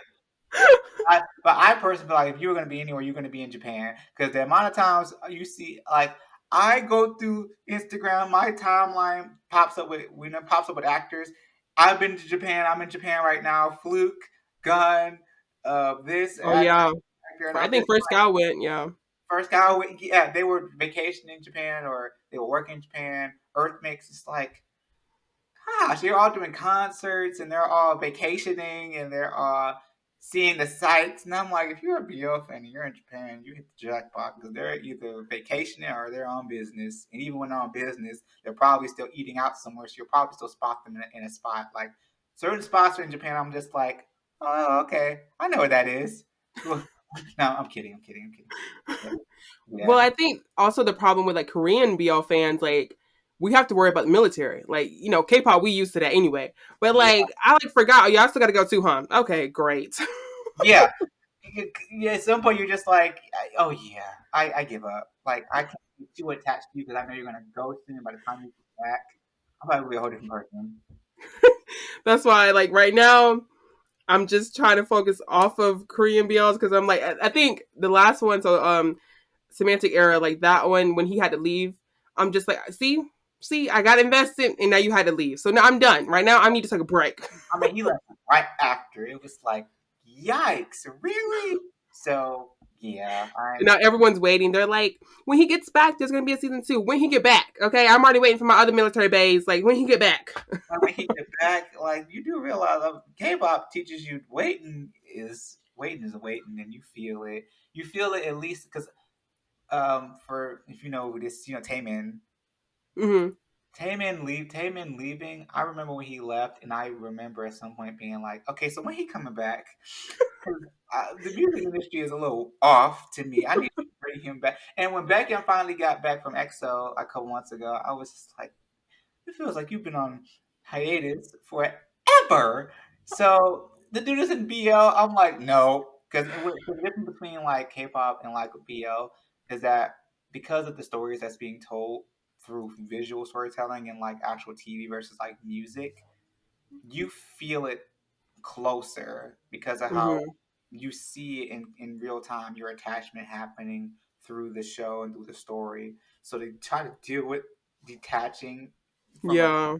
character, from an actor, because they're not going to be here, it's like, no, no. It's way too much of a risk, in my opinion, for my own, like, as a fan and as somebody who just loves seeing actors grow consistently with them, Yeah. it feels hard. It feels rough. It would be a hard. Exactly. I can't imagine anybody that's just a only Korean BL fan because it's a risk. It's kind of like the same with like being you only stand one K-pop group. There's so many though, and especially like when they go to military, um, I think another difference is just like we have the other members there, so like they can release stuff, but it still won't be like as whole. So it's like we have to wait, and it's just like okay, and then especially if you like stay in a group like me, SF9, it's gonna be so many years before we have all 9 back. So it's just like this is gonna be mentally, this is gonna be a lot for me. So it's like then to see the actors have to leave, it's just like, why you gotta leave me? Like, I already gotta deal with this for K-pop. Now you trying to leave me too? It's a lot. I just stay in my lane. That's why, like, when I see certain BL actors that I remember watching from like when I first got into it, like like Singto and Gun and and Tae and New, seeing them back then and then seeing them consistently grow, even when they were starting to diverge into being considered. Because I remember seeing the interview of New talking about what it's actually like to be a part of the BL industry and actually understanding like real life versus the show itself. His talking about it really made me sit there and be like, okay, yes, like there's certain lines you draw, certain boundaries you draw because people see you as just this type of actor, and so when they diverge, I I get their mindset wants to diverge, like, but it doesn't hurt me as much to see them go into a different type of acting, as much as it is Mhm. to see them leave the industry, leave Yeah. the acting industry because they have this going on. So with Korean BLs, it's like that's the risk you take. Hmm. And it's especially if they've been in a few, so they started off as in a few, then they have to leave. So it's like a Yeah, pause in like their yeah. So it is definitely interesting. And I think a lot of the Korean ones I've seen, I wish they had more older actors, but again, they're getting better. So I think like before, a lot of actors really didn't want to be a part of it. Yeah. Um, and I've had this thought of like, and I've seen a tweet before of this too, of how some actors just do it for the popularity, and I can Yeah. see that too. I can see that too for some Well, of them. I can name. I'm not gonna name who. I can name a couple people that I believe like you got in this because you heard the bag was huge and you're going to get it as fast as you can. And they did get the bag. They did get the bag, ran with it too. But I'm not gonna say who. But some people, and then have, in my opinion, had nerve to get the bag, love it, leave, and be like, I'm gonna leave, and then they came back to it because they realized like, yeah, the bag's not as big because the title was on you, you're a B actor, so they're gonna treat you like one because I like New said, like when you're a BL actor, people only see you as that. So when you try to diverge, you try to get the same level of money. The money is not the same. It doesn't operate the same way. But I know people that took that bag and ran because they knew it hurt. Oh, you get this much. You get this much fame. Oh, damn. That's what happened. You know. I feel like I know a few because like there's just so many actors, but I've heard a few names out there that just like they're not the the best people. Um, and I think as far as people I stand, I think I'm good. But yeah, I've heard a few names. It's just so many names that it's just like, and then there's like so many like first and ohms, and there's just so many different type of actors out there. So I be trying. And then the crazy thing about it is that these people also have attachments to controversy regarding like certain things that they said, Right. posting in a BL. I was telling somebody about this too. I was like, there's certain people, not gonna name who it is, but there's a certain person who did a BL, got into a whole like talking point about something that they shouldn't be talking about, and then they started coming off as like homophobic. So Mm, it was like going from that, going being the BO, then going in that route and seeing them come out with all this like sideways rhetoric about something like that, something sensitive like that. It really makes you realize, like, it makes you remember this is a business. The way that I remember Chris, Chris Singto's original partner, Chris, the way that he talked about that one time saying, it's just work. It's kind of like when you see, for as if you're a K-pop fan, SM and them say, "I just work here." It's you get it. It wakes you up out of it. It's like, oh yeah, right. You clocking just like how I do. I get it. But then you sit there and you watch them in these videos and you're just like, but like, okay, like you got to accept the reality of it because sometimes it takes you aback how invested they make you feel into what's going yeah. on because of how much raw emotion is invested in the characters or the quality of the show, and they take you out by saying stuff like that, and it really Yeah. throws you off, especially if there are people like I said that you hear these rumors about that are saying these wild things or are just here to just get a bag and leave, knowing Yeah. knowing that they themselves don't believe in this industry at all. And like as K-pop fans, we're like used to scandals. We see and hear about so many scandals it don't make no sense. Yeah. Um, and I know my last BL chat, Kelly, she was saying how like sometimes some of the scandals in like the Thai BL, they're like timed. I guess like, and I've seen it happen with Noel. Like I think his scandal came out as soon as they like were like nominated for something or something like that. I don't know, but I think there's like so many scandals that end up happening after a lot of actors are like kind of like put it on this pedestal. I'm not really sure, but I just know there's a lot, and I don't. It's too much for me to keep up with because I'm just like, as soon as I like learn about somebody, oh, you heard about this scandal? What scandal? I just want to. I didn't hear about the Noel, like Noel from Love in the Air. Mm-hmm. There was a scandal about. I didn't know that. That's what you got to. And I think that's also kind of sucky when they're like when they're partnering up like that because I think because of that scandal, Boss got thrown into that scandal. So I don't remember if like all the details of like how he was even brought into it, but he was. And so it was like they had to apologize. It was just this thing. And I'm just like, and it was like an old one. From what I remember, I don't think it was that serious. Like from what I remember, I think it was just like he had this like immature text when he was younger. And I don't even think he's the one that sent it. I think it was a conversation he had that was like I guess inappropriate at the time because he was young. I don't remember. I just was just like this is too much. You know what I mean? I just want to enjoy the series. It was just like way too much. But I was like, this is crazy. Like, he was Noel. I'm just like, he's so cute and sweet. I don't know. I guess I'm just glad that the people that do have this happen to them, most people that I know, most of them, I feel like they they grow as people, and they ended up, really showing that they really do have care about not just what they say, but also like what they are a part of. Like there are just certain things they don't do anymore, or there's certain things they don't say anymore, or they feel like newer people, and you can tell by the way that they treat the situations that come up again, if they ever come up again. They really do learn. And you can tell that it's not just because of PR thing, but they actually do grow as people. And that's why I don't Yeah. hold everybody to such a high standard of terms of like they have to be perfect. They have to, always be on their toes, because I know they're human. They're human beings, and they're not. Some of these actors are, like I said, 28, 30. They're not who they were at 20 that they are at 30. Like clearly there's a huge difference that you're going to notice, but the way that people treat it, you'd think it happened 2 years ago or a year ago, and then really happened like 5 years ago or something. And it sucks.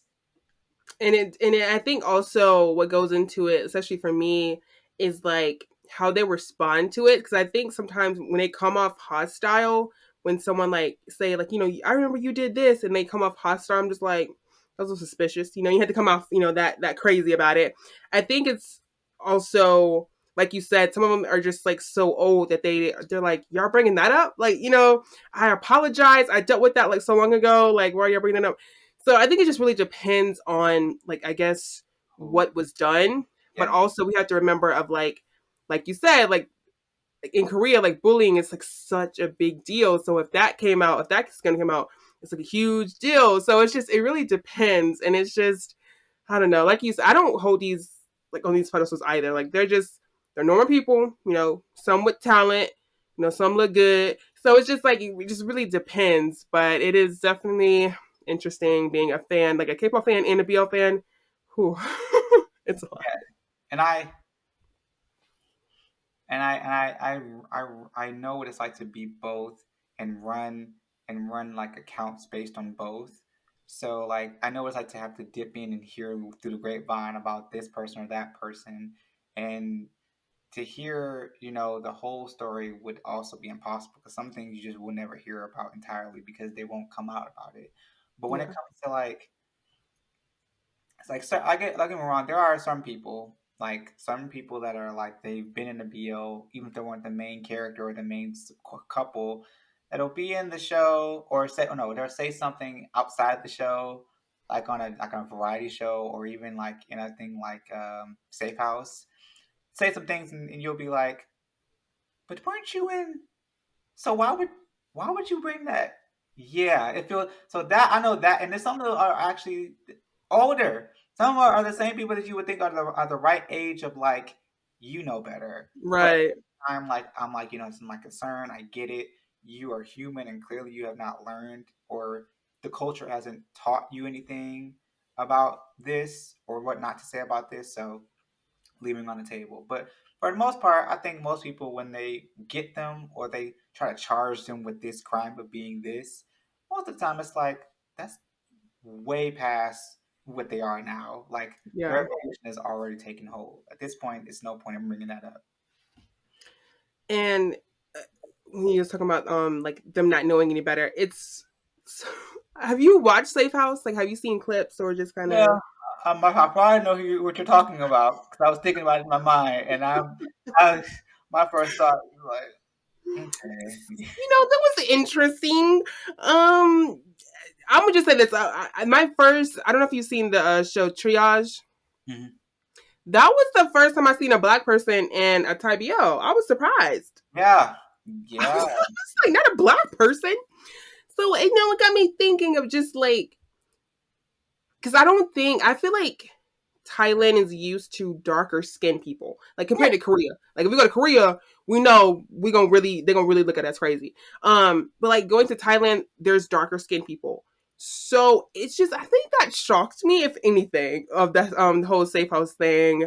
Um, and I think at the time I was still new to BL, and I was just like, huh, why are we doing that? Why are we Like gotta go most there? of the time, I'm not outraged. It's either you really the biggest reaction I have is probably like a wide eyed or a like squint. Like, was that the direction you wanted to go in? You or did I read that wrong? Did the translation come through right?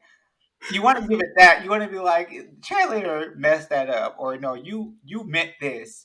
But then sometimes Right. you have to be like, wait, no, I believe you said this because of that reason. But even with Thailand, you still are like, to some extent, I get why you would say some wild stuff like that. Like, It's and it's I think and for them, I don't know if it's like, like with K-pop of like the apology thing. We always get like the whole like videos, and generic and just yeah. yeah. And I don't know if it's the same with Thailand. I think it is because I think the apologies I've seen have like they kind of written it out. Um, I just feel like when it comes to these bigger scandals, and we'll just like keep it on like the safe house thing.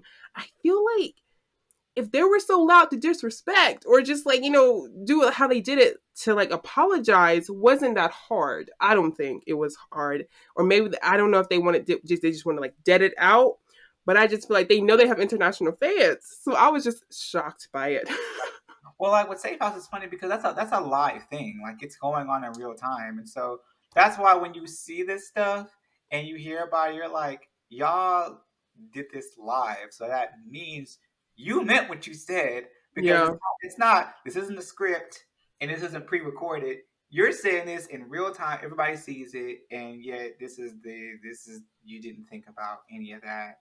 And I get it.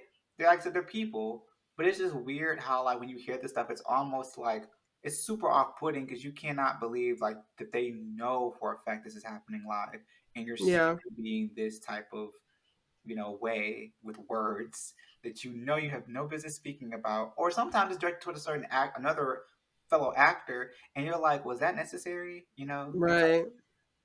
so yeah, Like or we don't expect all y'all to be friends, but like respect each other if anything. Especially if you're going onto this house, y'all getting paid. Like y'all yeah. got fans looking at y'all, so it's just like y'all can just set that aside to get a bag. Like I don't be understanding. It's weird. Yeah. So overall, I think that with for me personally, I sat with it and I just was like, I just chalk it up to what's going on with them. But I don't any like there hasn't been an instance where I've had a strong feeling about a scandal before, like ever. I haven't had any strong reactions because I think again because I'm desensitized to the K-pop skirmishes and scandals that happen online and even sometimes the stuff that you find out about breaking news about. So yeah, I'm just desensitized to some Yeah. extent.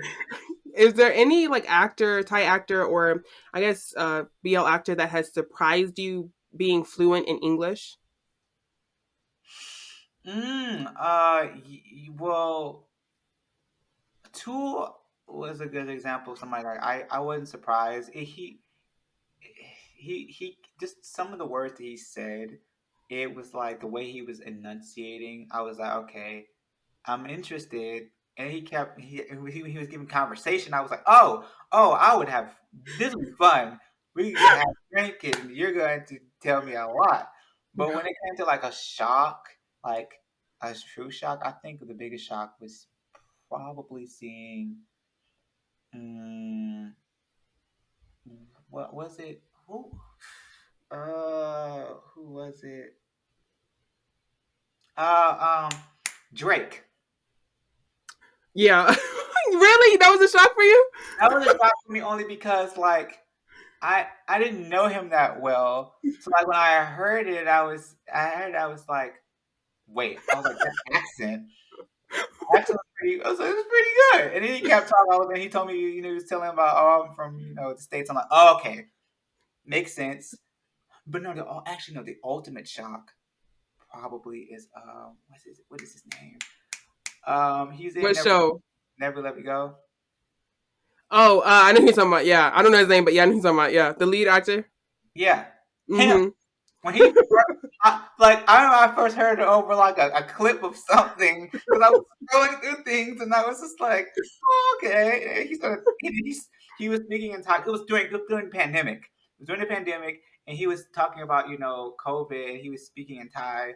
I was like, cool. I was like, nice seeing him. And then he said, then somebody asked me a question like about how you shouldn't. He's like, should I go outside or should I go into a store without a mask?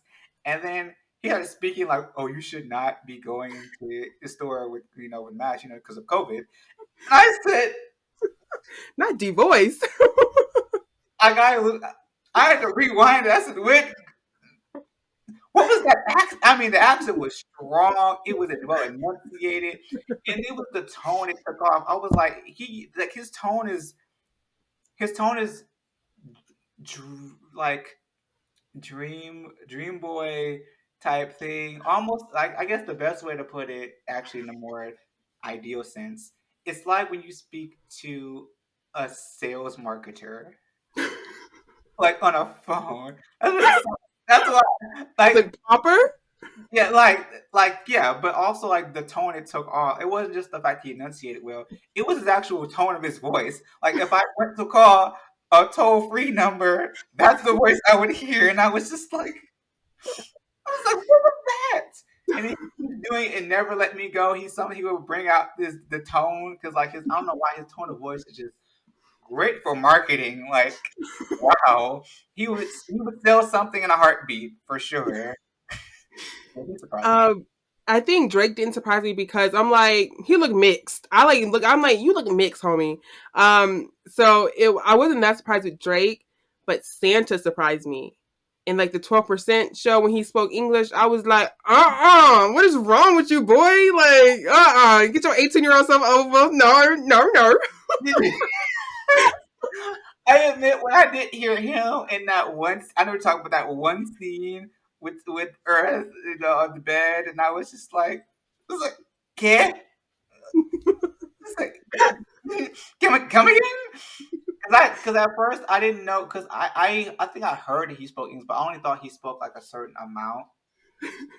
I didn't know that the enunciation was that clear, and I said, we ain't gonna do that. Leave that alone. And it's like again, it goes back to you're only 18. Like, okay, this man is crazy. I guess for me, when it comes to like, it's not about, oh, you speak English, it's so wild. It's more like it's not just that you speak English, it's the tone of your voice. Like certain people's voice when they speak English, there's an accent, but like the color of the voice, the tone itself, on top of their, because Thai is as a voice that as a language that's spoken from here. Yeah, Everything is nasal in the cavity. So like when you speak certain things, you also have to like enunciate a certain way. But when it comes to English, people's tones darken, and when that's why hearing his Santa, I was like, and then the enunciation on words, I was like, uh uh nope, and no, like other ones, I think it's cute because it's like how like a lot of Korean singers are like it's always cute. It's like in Baby, and so Cal first and Cal they both I think Cal speaks like more English. But like first English is always so little and so tiny. It's just so cute when he speaks it. yeah, I've just seen clips of him speaking it. Who else? Oh, I was surprised by is his name Perth from Kim Porsche and Cutie Pie. Isn't it Perth? yeah. Perth from I Kinfolk. was yeah, I was surprised that he was Australian. I said, huh? He was one of the first people I clocked that he could speak English. I was like, oh yeah, you look like you either from the UK somewhere, and I like it. I get it. And then I heard, I was like, oh yeah, that makes sense. It's just certain people, like you say, you can just tell based on like the fact that they're mixed. Also, I used to think Bright spoke English. Like I used to think that he spoke like fluent English, and I Yeah, because I think isn't he like half or a quarter American? I think yes, someone has Yeah. So I think that shocked me. But Win can speak English. Yeah, that one I sometimes forget because I don't hear him often. I sometimes like that sometimes goes out of my mind. I think one of my favorite scenes, thinking about it, was when these two directors. It was actually in a BO. These two directors from like a different country were speaking. They were speaking about something. I think some of the light was broken, and he was like, he's like, how we gonna fix this light? He was like, we're gonna fix it like this. And I remember it was off in the background. His character, he's like confused as crap, and that's what made him like us off. So like I'm cackling because like he's a really like, and I could tell in real life he really was like, yeah, just and like, but we know that probably from a director standpoint, they just tried to make up a random conversation about lights just to have the scene carry on. But I know Hmm. in real life for him, even if he was playing the character, he didn't understand a quarter of what was happening, not even. So like it's funny seeing how they respond to English speakers and also them attempting to be and to speak in regardless of anything like just general speaking, it's hard for them because of, and it's usually not just really because of anything like issues in terms of grammar or whatnot. It's sometimes because of enunciation, like certain words like they know what, like they can hear it, they process it, and then they respond back, but when they enunciate, certain words get like lost. But it's cool though. It's cool seeing it. I don't ever make a big deal about it because I think as a K-pop fan, you kind of get to a certain point where you're like, it's It's whatever. Like, cute. I'm It's not mad. I can't. I don't. I'm not trilingual or nothing, so I can't speak. I don't have the nerve to speak. at least they try, for us. And I think Off can speak more than Gun. I think Gun be lost. Gun would tell you, right, he does not speak English. He doesn't understand. I think I've heard Off speak words. I know Tay is good. New is okay. Is actually okay. So it's like, but I think a lot of the younger ones, so like a lot of the newer Thai actors, they become fluent because like even Gemini in fourth, I think they're quite. Gemini. Yeah, I think they're better than I thought. They're, like way better than I thought. Because I didn't know, like I couldn't tell. Actually take that back. I hate that back. I honestly thought, I feel like I did to some extent just based on looks. They look like they're somewhere in the ancestry to mix with something Hmm. for me. So I almost assume like, yeah, they speak a little pretty good English. So I'm thinking somebody taught them, but they're way better and they're that young. So yeah. Also, Noel, that one Yeah, okay, yeah, that one shocked me. I heard Noel speaking because his Thai voice and his English voice and his Korean voice are reinvoiced. not the same thing. They're not. When he speaks Thai, it is out, it's bright, it is light, it is nasal. And then he spoke English one time, and I, I looked at that camera so fast. I said, "Come again?" And then he said it again. I was like, "Yep, that's dangerous." But then he's teaching Boss how to speak Korean and English. So Boss is getting better. I like hear his English coming out, but he like I feel like he's more comfortable learning Korean, which I think is so cute. So yeah, they're definitely trying to learn different languages. It's cute, but that English voice be a little dangerous sometimes. You know who didn't surprise me? Bible. He looks like he's LA. Yes, that's why when he said he never been to America before, like he had a post saying, his first time in America. I think at some post on social media, he said that he was going to America for the first time, and I was like, yeah, sure. That sounded like you were like from Cali.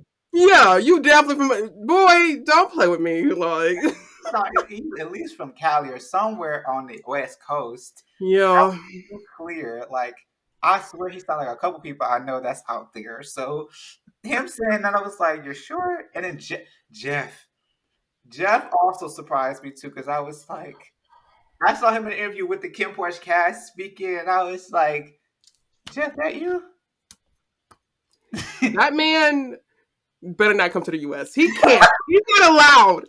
His between his singing voice and his you're not allowed here, buddy. Okay, you're not going because we're not going to give you back. So you don't even come over here. It's the way that his eyes are, like the way that he has the eyebrows of someone like a I want to say like a golf. The eyebrow, the strong eyebrows that golf Mm. have, just the same issue. It's the eyebrows, and it's the unhinged look in his eye, like he's going to eat you alive type thing. Like He from LA too. They both from LA. They came from LA over there.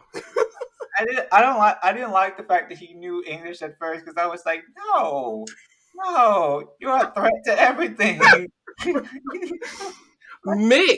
Mix surprised me too. yeah, Like also him, I can't stand him when he look at me because his eyes are dangerous too. Like that's another one where I'm just like, don't please don't look at me. Like I can't mixes. for the streets. I can't. I'm not fooling with him. I can't. How do I feel about mix? It's weird. Because I wasn't there with the whole Earth mix situation. I was late. I was late. I did not really get the Earth mix hype. Like Mm.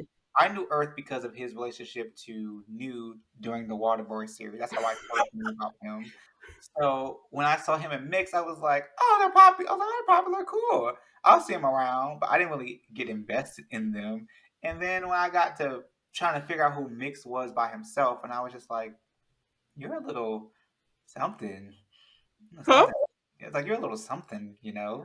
And I see him in interviews, and he's kind of sort of bratty, and then he's being sassy, and I'm just like, mm, wow. And then to hear him speak English on top of that, I was like, I was like, no, no, we're not gonna do this.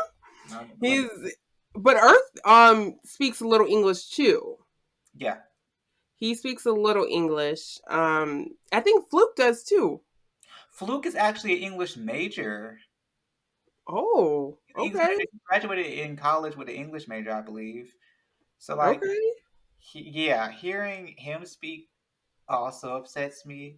Like, cause like, just like it's one of those things. Like, imagine for us, because you know this is Thai based. Like, they're based in Thailand. They're based in an Asian country, and the Asian diaspora. So I know that for them, those are their core fans. But for me, listening to them from all the way over here, hearing someone like Fluke talk, knowing that he knows some of the things that fans talk about, and him playing into things, and then hearing him respond back in English about it, it's like and then I thought he was English major. I was like, oh wow, like he speaks. So Earth too, Earth from the other Earth, not Earth mix, the other Earth. He also speaks English as well. Oh, Yeah, I've heard him too. They sound low key sometimes sound similar because of the accent, but it's funny because sounds Fluke sounds little bit deeper in his tone, which is like I said, I don't know. I guess it's a language thing because when you speak Thai, there is a brightness to your voice because of its nasalness. But hearing him speak English, I don't know why, but the lyrics starts dropping, well, and it's the same thing like with Korean. Like they're kind of up there, like da da da da, da, and then they speak English. Da, da, da, da, da. Like, oh my gosh! Like, why would you do that? Like, don't please don't do that to me. then they don't let them know that they're a threat. Don't let, that, don't let them know that they have people when they speak. That's rude. Max and Tool, I'm aware they like to play into it, so I'm not even going to bother with them because I think Max has like more of like a British accent when he does English. I'm just like, excuse you, That's I why can't with you. I was scared to meet Tool in real life. I was like, oh no. I was like, I know through this camera lens, you are a threat to me. In real life, I don't think I'm gonna get to a conversation. I'm sorry. I'm gonna be sitting here a little bit stuck. I'm gonna hear you, but responding is not gonna be easy because I know you know that we all enjoy the fact that you speak and that you know exactly what you're doing when you speak. I just know you wilding on campus. Like I just know he is. Like this man is popular. If they don't know he's an actor, he's already popular because why would you do that? Don't like why is he even over here? Like bring him back. We don't need any more because I'm surprised they'll give him back. I just feel like please let this man go. Okay? We don't need this problem. We don't. Mm-mm. A real menace. A real menace. Mew surprised me too though. Mew has a I was Mm. surprised because he was also in NYC when I went, and I didn't see him. And I was again another person I was scared to see. Okay, yeah. Because I only know these things because at the time I didn't know that they were in NYC when I was there. But I found out about it through Instagram when they post because I found out like Mew went to go see Tool because he was visiting in America and he wanted to go see what was going on with Tool apparently because they're friends. So knowing they were in the States and then knowing they were that close was freaking me the frick out. And then knowing that I thought that Tool was the only person that spoke English at the time, and I thought though Mew is very very well versed. He's very versed in it. And I was like, getting away from you, getting away from all of you. Yeah, it's not for me. It's not my favorite genre. At least not in conscious thought. Now, subconsciously, of course, I'm going to be like, yes, give it. But as far as like consciously, would I want to walk up to them and be like, "Hi, how are you? You good?" No, I'm just not gonna go that well. It's most likely going to be like, "Hi, nice to meet you," I and might even say that. I might just like look at them like, and they're tall.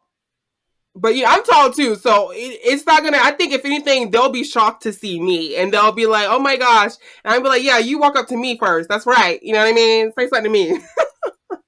Because they know what they do. They're conscious of it. They like that's what makes them dangerous. Is because when you start opening up the floodgates to knowing other languages, you open up a possibility of being in on things, Yeah, being in on stuff that that if a fan knows that you're aware of, they're going to be they're going to be a different person when they see you in real life. Because then they realize like, oh crap, so they can respond to me in some type of way and they're gonna be all in on it, and I can't even like play like I don't understand. Like I hear it loud and clear. You're gonna feel the type of way, things like that. but I haven't heard any of like my Japanese actors really speak English, and none of my Chinese actors like really speak English. But they don't have a lot of interviews like that. Like a lot of like the Japanese shows, they don't really get a lot of interviews and like shows and stuff like the Thai or Korean. Yeah, same thing with Korea though. You don't see a lot of interviews with certain ones. Like I so badly want to see more interviews with the oh my assistant. That's one of my favorite ones, I just and finished that the other day. there's not many of them. That couple, oh my gosh, that couple, that is one of the craziest couples. I think they're probably my favorite visual couple because I think when I first seen them, I was like, oh, this is cute. But then I don't know why as the episode progressed, like the first two episodes, I forgot his name. He's like he's the he's Muyu. Muyu? Yeah, Muyu, Okay. the tall one, the really tall one. Okay, the tall one.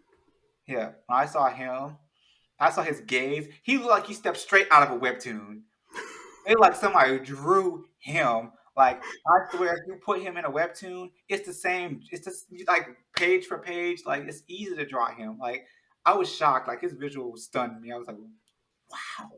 What Oh my! about the best friend? The best friend with the glasses? That man is so beautiful. Yeah, he looked like he was painted. Like he looked like classic. Like you would put him in any drama, any K drama, and people would be all over him. He's beautiful. I don't even know that. So he's so like I kept looking at him the whole time. I'm like, oh, I'm so sorry, but you're so beautiful. But even then, like all three of them are quite good looking. Like I had to see the other actor, the artist that's in. Hmm. I saw him outside of the show, and I saw his photographs, like his professional shots, and I was like, oh, wait. Why do you look? Where did that come from? Why do you look like that? I mean, outside of the show, he looks phenomenal. I mean, he's good looking in the show, but he looks some different in the show and outside his pictures.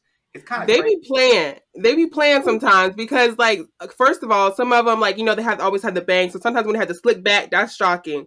But it's like especially the Thai actors, oh, they be ready to show off them abs. Like James from Smart James, so like the Don't Say No side couple. Mm-mm, First mm-mm. of all, sir, No, no, put them no. abs away. I don't have time. When I first clicked on his Instagram, I said, "This is a dangerous game I didn't play because I didn't know you roll like that." Right. Like in the show, I'm like, I'm thinking he's kind of like, I'm thinking because he reminds me. I said this in my TikTok one time. James and um, what is his name? He's another actor. He's in the show with oh my gosh, oh my gosh, what is another? I can't think right now. It's another. He looks just James looks just like this other actor, and I swear I can't think of the show name. That's making me irrationally upset because I know you know who I'm talking about immediately if I show you. There's this actor that he looks like, and I don't know why, but they both give the same energy, but they're not. But they don't, in the show, they're giving off like puppy dog, docile, or like or bashful, very shy people. That's their brand. So when I saw James's Instagram, I was like, What is this? Did you see his Halloween post? I was just like him as a clown. I said, oh, he would be the most. Oh, please, please get this man a clown series, please. I don't know.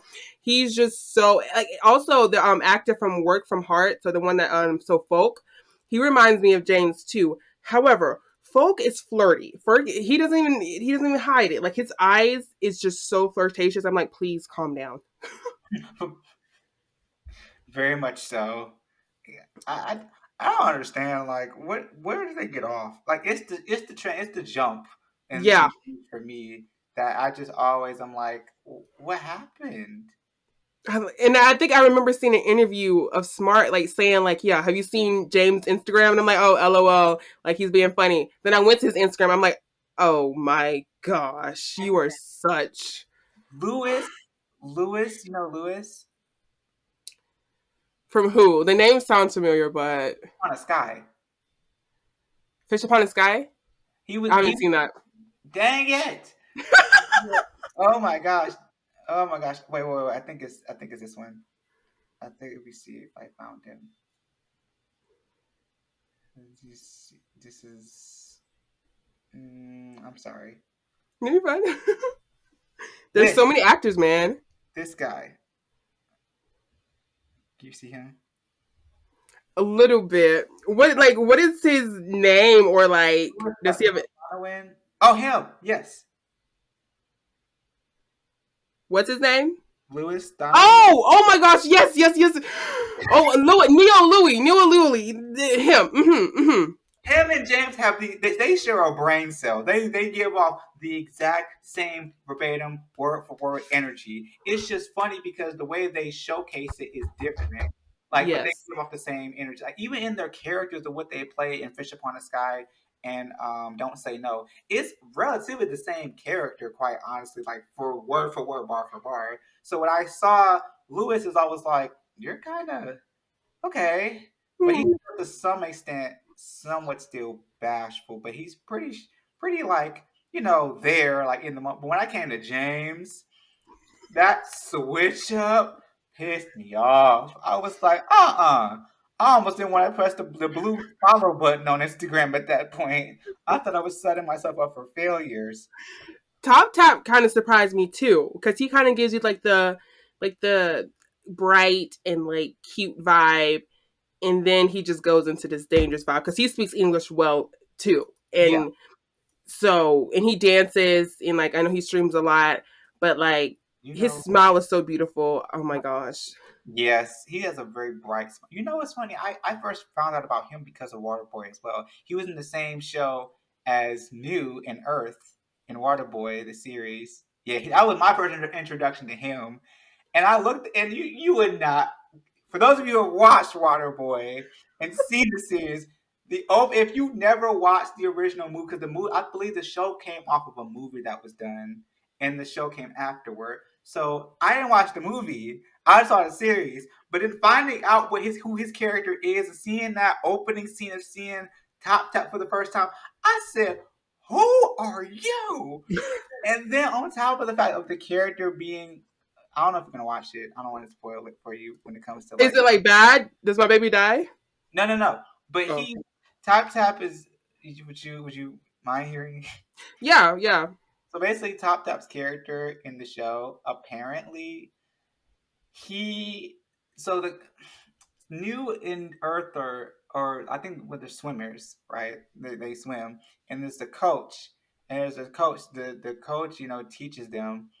I found out Top Top's character got wished to be on that team in the original movie, and they had to kick him out of the actual group of the swim team because he was having a whole fling with the coach, and the coach was like 40, like he's 40 something. So imagine Top Tap with this older man, and I'm not saying there's a problem with that, but I'm saying like the shock value of that's how you open up. And I just met you. You're over here having a fling with the coach. Like, Does he kiss the coach? yes, He does?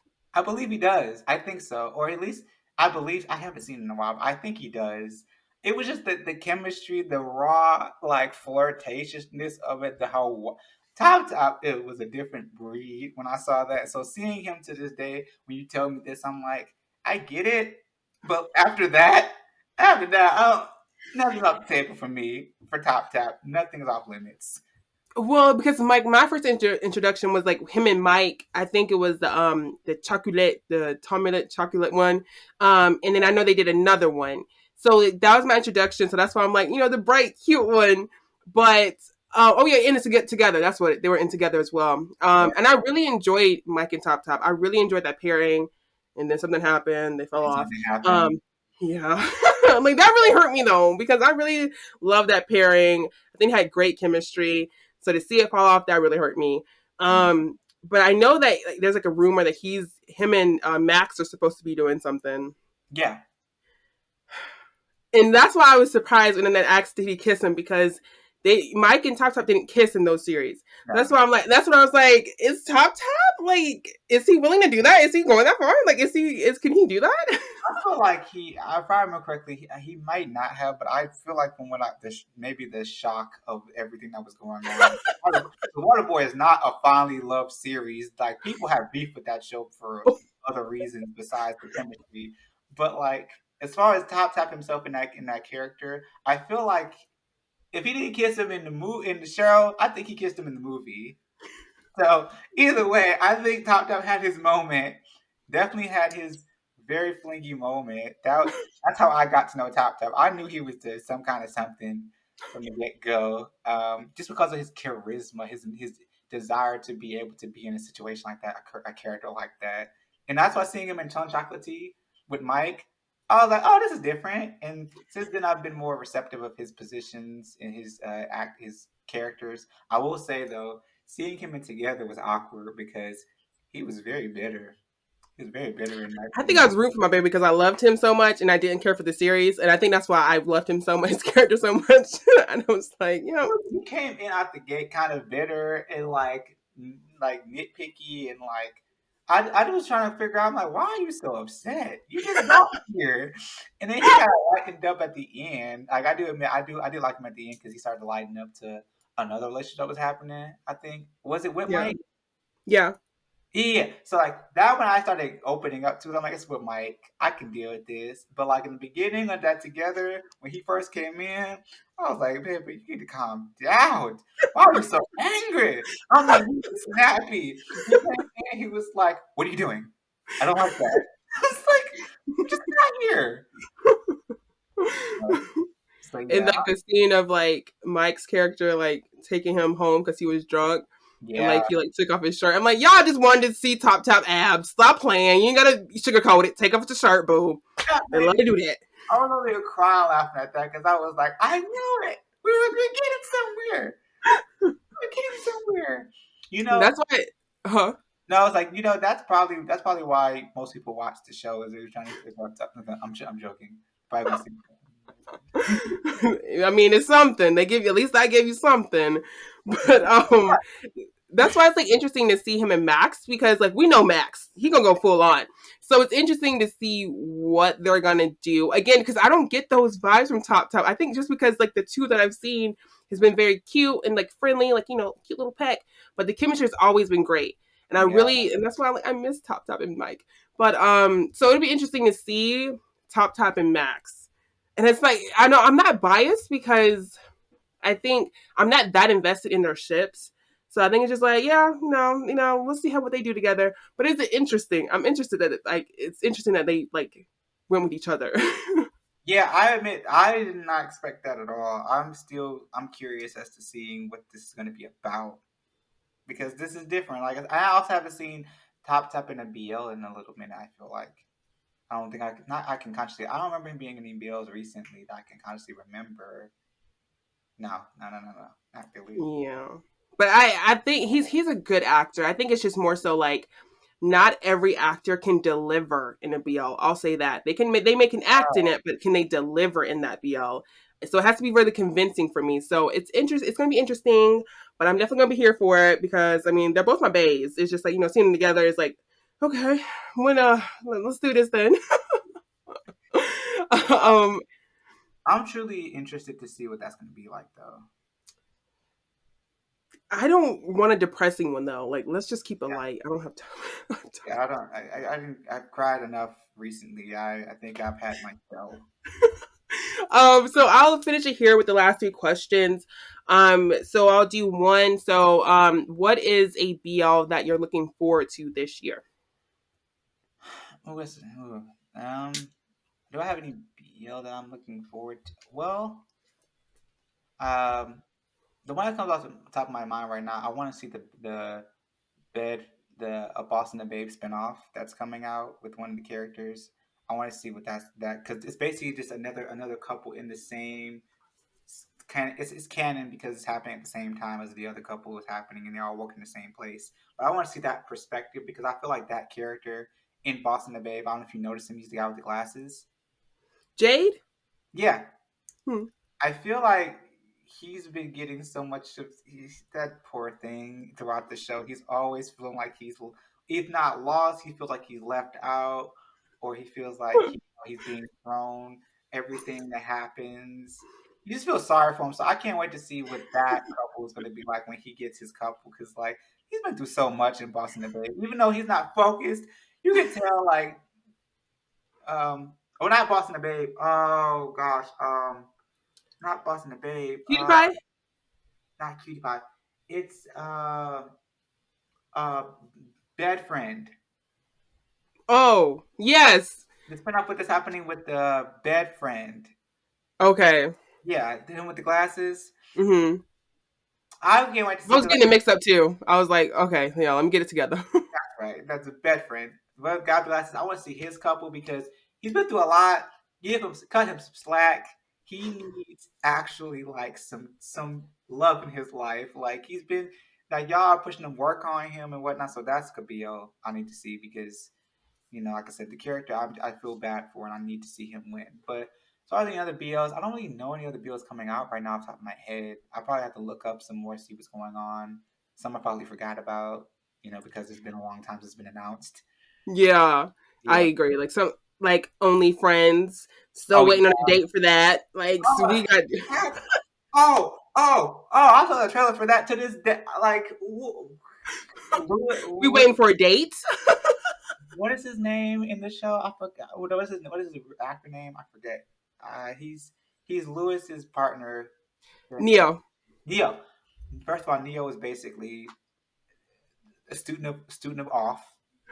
Like, but even golf, even off said it best. He was like, "Yeah, you're a different breed." He was like, when he was in there with Cowtongue, when he was in there Cowtongue, he was like, "Yeah, you're different." And I would love to see Neo do some more stuff, but he's not comedic. It doesn't seem like in this Only Friends one.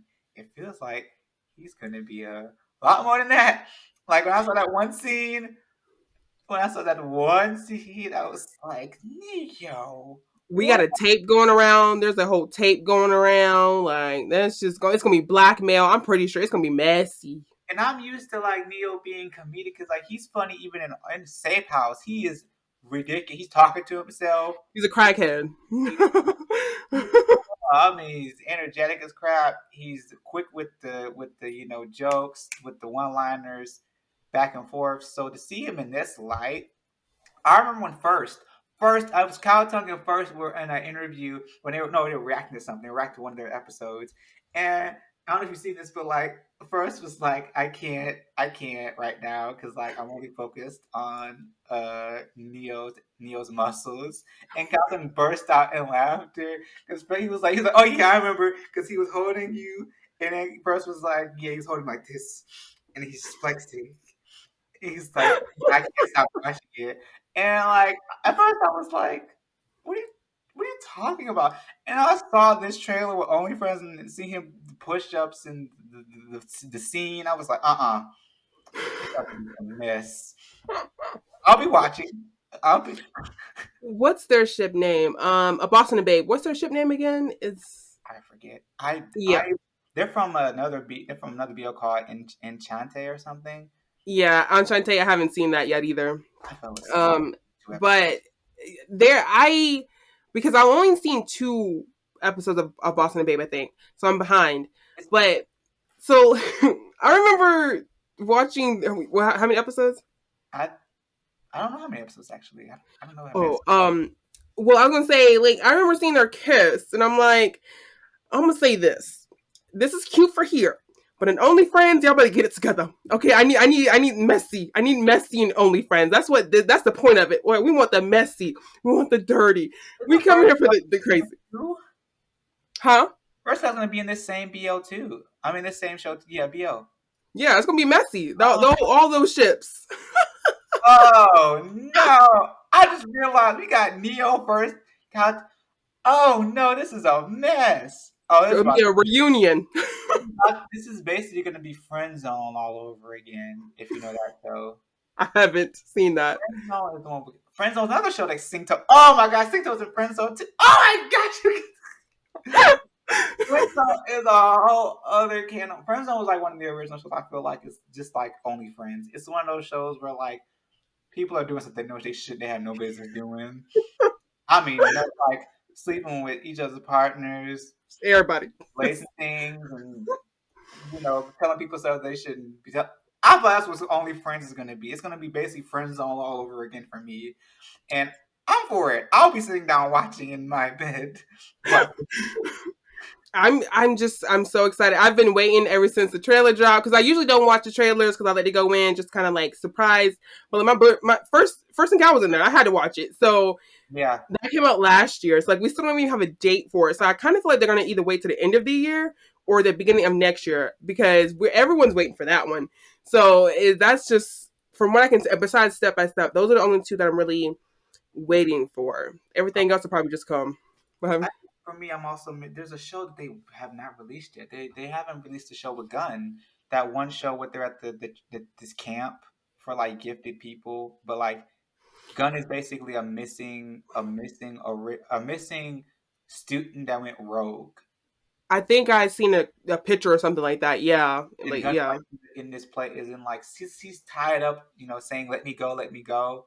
And I forgot who else is in the show, but like I want to see that because I know Gunn is gonna kill it. But like this mystery of being sent away to this mysterious camp where like everyone's a gifted something of some sort, but the camp is based for people like that have money that their parents send them to as well. And like Gunn is like I said, the missing rogue student that they're like looking for to see if like I guess they think that he doesn't exist or something. Like he's a made up something, and they find out like no, he actually escaped, and they found him again. They locked him up somewhere I think in order to like it's not they locked him up because he may taint the other students. I guess something like that. And I've been trying to figure out we found out about that show what was it, 4 or 5, 6 months ago?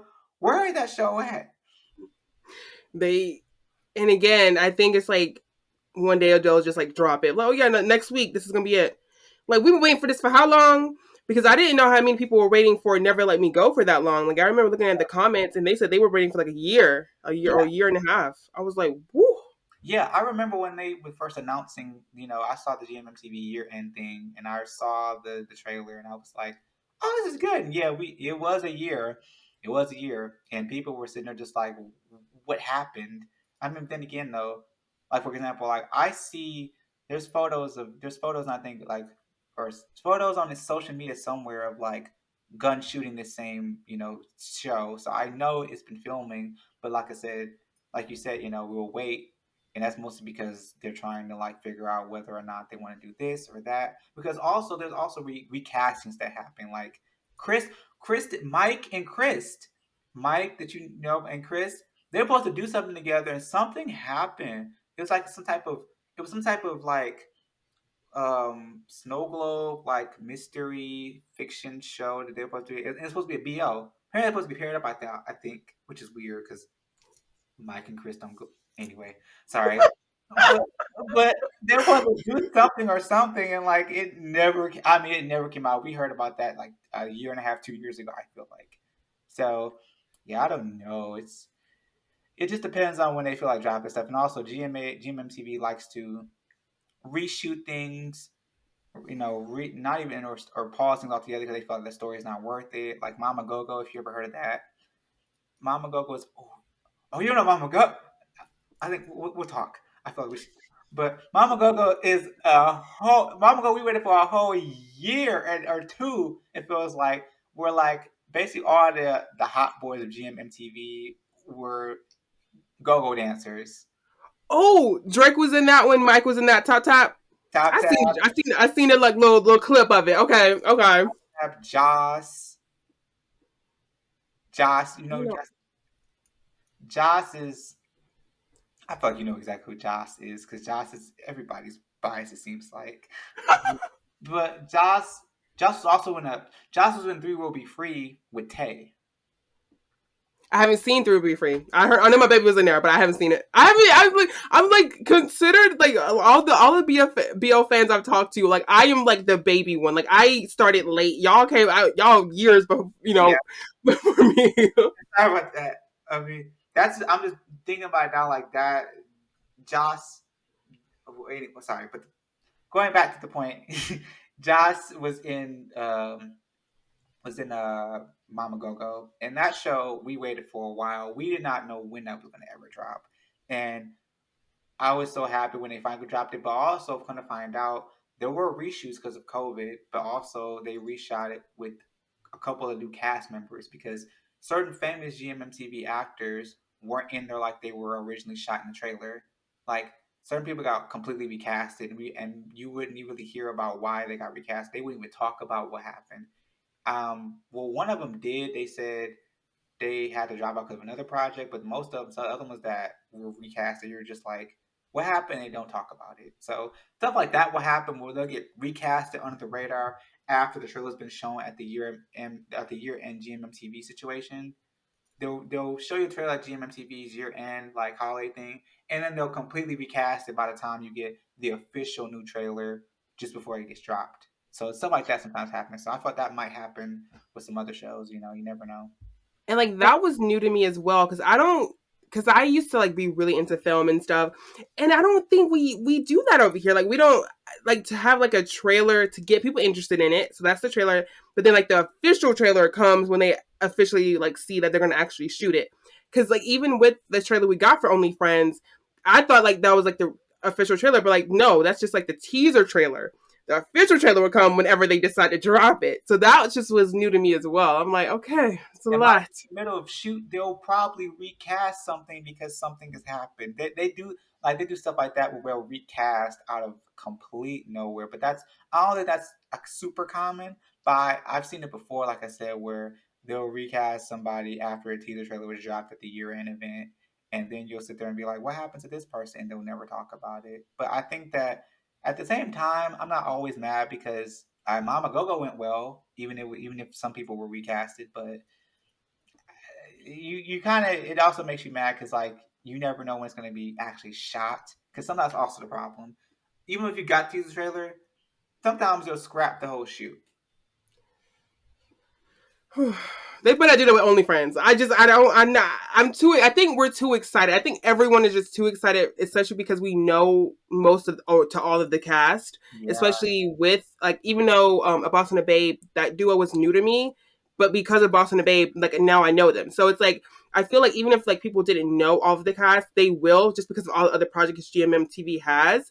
So I just don't, I feel like that one is just too popular right now to like for them to scrap. So I just hope we get a date soon because I'm waiting. I'm waiting. I want the mess. Hey, that's my thoughts on that. You know, that's the only thing I'm looking forward to right now is that whole spinoff that I can think of off the top of my head in OnlyFriends. And do you watch any GLs? Yeah, I had to get hip because I there's none that at first I was like hearing about that were interesting. Like I had to get recommended because like I don't pay attention to geos like that. Only because like there are no female actors that I've gotten attachments to for any entirely when it comes to them being a couple. Okay. Until Secret Crush on You came out, and then I started slowly watching that spinoff couples Geo. But I haven't finished it at all. Like I'm still new to it, and but I see the strong chemistry, so like it makes it easier to watch. But as far as any Geos, like spreading them out, like as far as how well I am as a BO, I'm still a baby, like very much new to it. But I don't hate the idea at all. I actually think it's entertaining. I think if anything, it's just there's so much more BLs than GLs. Like even when I first got into BLs, I was like, oh, let me look up GLs because I was new to the terms anyway. And I remember looking, and I think my first one was like a web series of it, like a Korean GL web series. And I think the same. It's like no actress like have like really I really got attached to yet. Like and I don't and I think every time they do a GL storyline, it's always so weak in comparison to the BL storyline. And Yeah, it's like I wait for the chemistry. The chemistry is just mid.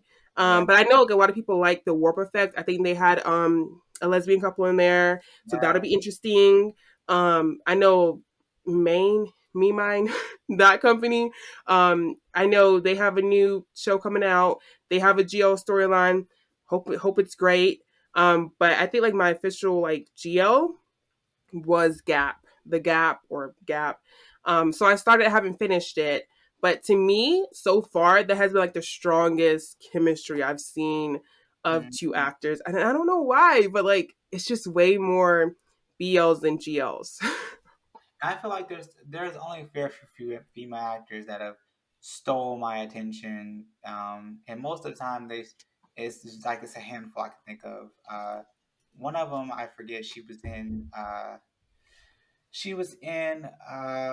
Tone Chocolatey. She was the girl that was having their baby, I Yeah, believe. I love that actor. She's so cute. She's also in Midnight Motel, right? yeah, I didn't watch that though. But I know she's in. I saw her, and she's also in the show. There's also another show with. Um, she's in another show. I just can't think of the top of my head. I But think she's in a Warp Effect too. yeah, yeah, that's the one. She's in that. And so yeah, I love her. Yeah, I think she's probably my favorite actress, just because she seemed like such a person that if you sat down had a drink with, have the time of your life because she's gonna make you laugh, and she does that so yeah. naturally. She's to me, she's one of the ideal natural comedic characters. Whenever she does a comedy, she just sells it. But also serious wise, she's seen that she did another lesbian couple before somewhere recently. She's in another. It's a supporting character though, supporting character couple. I forgot which one it is, but yeah, her. If you see a main Geo with them, her in it, I'm so because Me too. I'm sold on that one too. And I know that from Bad Buddy, I know that side couple they're getting a GL. It's going to be GMMTV's first GL. So we'll see how that goes. I think they were cute. I don't know if I'm sold, but I think they were cute. And maybe if they have like their own series, it'll be different. But I know like a lot of people enjoy that ship as well.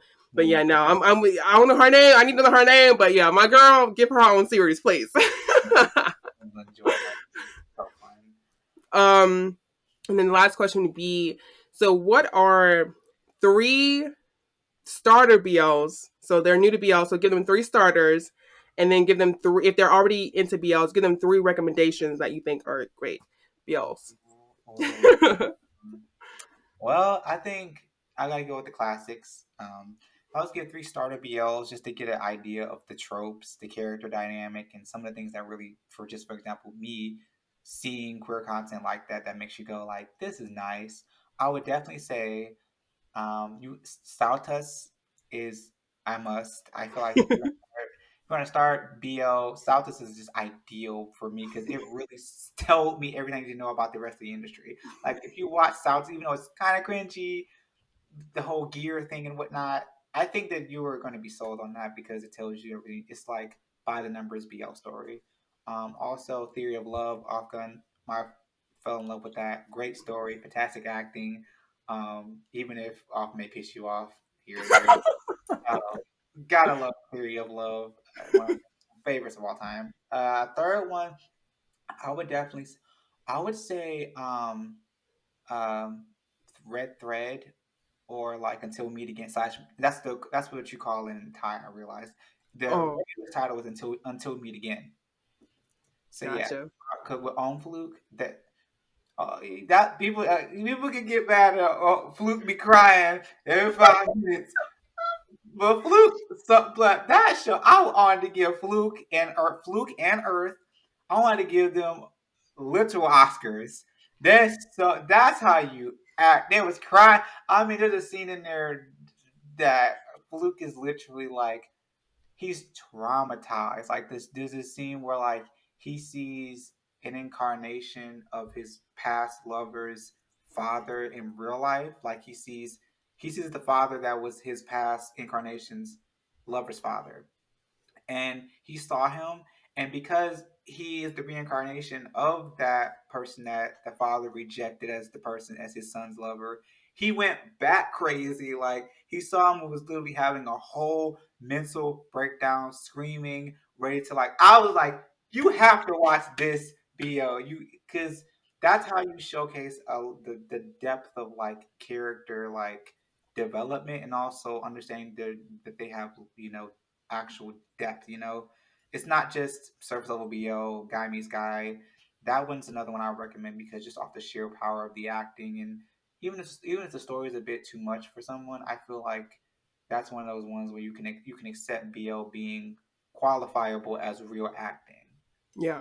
Um, Now as far as 313 for newer or like more mature ones, Either or, but like the person that you're recommending it to, like they have like new. saw BL, so like something they can just kind of like something that can easy for them, but also like nice, kind of different maybe. I think that for people that are already into BO, if you have not seen these, I think it'd be cool just to like watch. It doesn't matter Thai or Korean or whatnot. Mm-mm.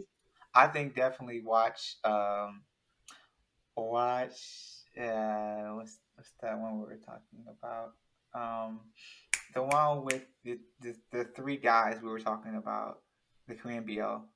Um. Oh my assistant. Yes, watch Oh My Assistant. You'll have a ball. I was laughing out of my socks. That was just silly. And for any BO watcher, if you've already been watching for a while, you know it's exactly what you need as a palate cleanser. Another one, um, Never Let Me Go. Strong acting, worth the wait. Honestly, feel like if you're interested in just watching a real actor-driven BL and you're a veteran of any sort, definitely watch that. It's worth it. Another one I would probably recommend if you're just trying to watch something nonsensical and like mind numbing, if you will, because some people, I don't think it's mind numbing, but people might be like it's just not that good. I would probably no, actually take it back. I would actually say watch this Pinoy BL Gamer Boys, Mm. the Filipino BL. I think Gamer Boys and it's set in a pandemic ideal landscape. So like they're talking to each other through like the Skype calls and whatnot, and they're trying to know each other. I recommend that one for people that just want to see something kind of different, but also like familiar. Yeah. If you're an older BL fan and you haven't seen that before, and you're just like used to the tropes, but you want to get into something a little bit more familiar, but also different, I recommend that. It also has some English in it because they're in Philippines. Some of them speak quite great English, and it's mixed in with the tag along as well. So Yeah.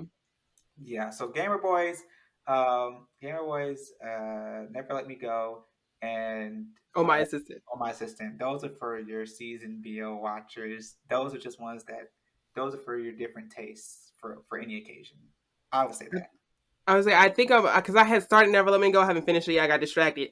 But Gamer Boys, I need to add that because I do want to get more into Filipino BLs. Um, for me, starters, I would say, have you seen Old Fashioned Cupcake? No, but I just listen. I heard about that. I've never seen it before. It is a Japanese BL, and I think it's only six episodes. To me, that is a great starter. It is cute. It's adorable. I am currently waiting on a season two, and we better get one because I want one. Um, another starter. I always just say Cutie Pie because it's like it's Yeah, cute, it's light, it has its moments with me. But for the new ones, I feel like it's cute and new. And like I feel like you've even if you like your startup BL, you've heard of Cutie Pie. You've heard people say about Cutie Pie. So I feel like that's yeah, a known one. Another starter would be I'm trying to think of like another one. I don't want to say any Chinese because like they're so long. That's not really a good starter. So maybe I'll say a Korean one. So there's so many good ones because they like start off. They're not like that spicy, but they're getting better. I would say Cinematic Error. I yeah, would say that was a good starter. yeah. Um, but then they might not want to go back to the old ones. But like do that. But like I still think it's a good starter. As far as like the season watchers, I don't hear a lot of people talk about. It's like Ghost House or Oh, something like that. Have you seen yeah, it? yes. Is that the one where like spoil? Is that the one where like his family? Yeah, yeah, I watched that a month or a half ago. I thought that was fun. That's another one. I would recommend that. That's just pure fun. Even if you think even if the execution's a little bit like, yeah. It gets depressing at the end, but like that's fine because like have fun with it because it's like it's different and it's ghouly. It's kind of horror-ish. yes. And I think that's what like drew me. I'm just like, this is so different. And I have to say the chemistry with those two actors, that scene we got at the end, that was a pure love making scene and I enjoyed every minute of it. I think the music was nice, the camera angles, they just did such a great job. I think it's Boy and I forgot the name, but like I want them in a series together again. But yeah, I don't hear many people talk about it, and it's such a great series, so I definitely recommend that one. I remember Um, TikTok about that, and I remember people not knowing much about that show. But I remember, I will say, like I said, the technicalities of the show, like how they wrote the story, I was like, y'all can't, that didn't work. But as far as the couple itself, yeah, I agree. That ending scene sold me that it was worth watching. and like I think the cousins were cute. I think they were so adorable, especially the guy cousin. They, He was just trying his best. Baby was just trying his best. they were silly. That whole family was some kind of silly. Like I wished that they weren't what they were in the show because Me too. I got attached. I was mad because I was like, these guys are fun. I love these creators. Right. I thought it was gonna turn around, but it didn't. Anyway, It actually did exactly what they said they were going to do at the beginning, and I was like, dang it! they said what they said, and they meant that. I was And so sad. that's exactly how it ended. Another one, okay, like I feel like it's depressing, but it's such a good one. And I know so many people start it and they just can't finish. But I got so invested. I think it's because of Jaw first. But Remember Me, I think it's an underrated one just because of the storytelling. And I think it's just more so beautiful to see the growth of the characters, Mhm. especially if you do continue name. His growth was just so beautiful. So I would say that one. Okay, you know what? You watch it, so you're good now. So we're going to The Untamed. You gotta watch it, all right? It's just one of those that you just do it. Just don't even think about it. Just do it because I know it's long. I know everybody get turned off at 50. I know it's long, y'all, but it's so worth it. So that's the one I would say. Yeah, I think that's what I say. Personally, I've been through like I grew up here dealing with my grandparents watching soap operas. So, like I said, I made a General Hospital reference earlier in the live, but like, I've I feel like when it comes to Chinese BLs, yeah, it's like that. If you want to do it with a soap opera, I can tell this is what this is going to be like. It's going to be long. It's going to be interesting, but it's going to be like General Hospital, my life. But Yeah, I but think the difference, you know, they be dramatic on them shows, the soap opera. They be real dramatic, you know what I mean? The Untamed, they serious about it. You know, it's the serious. Like they got paid. the They're serious serious about about their job.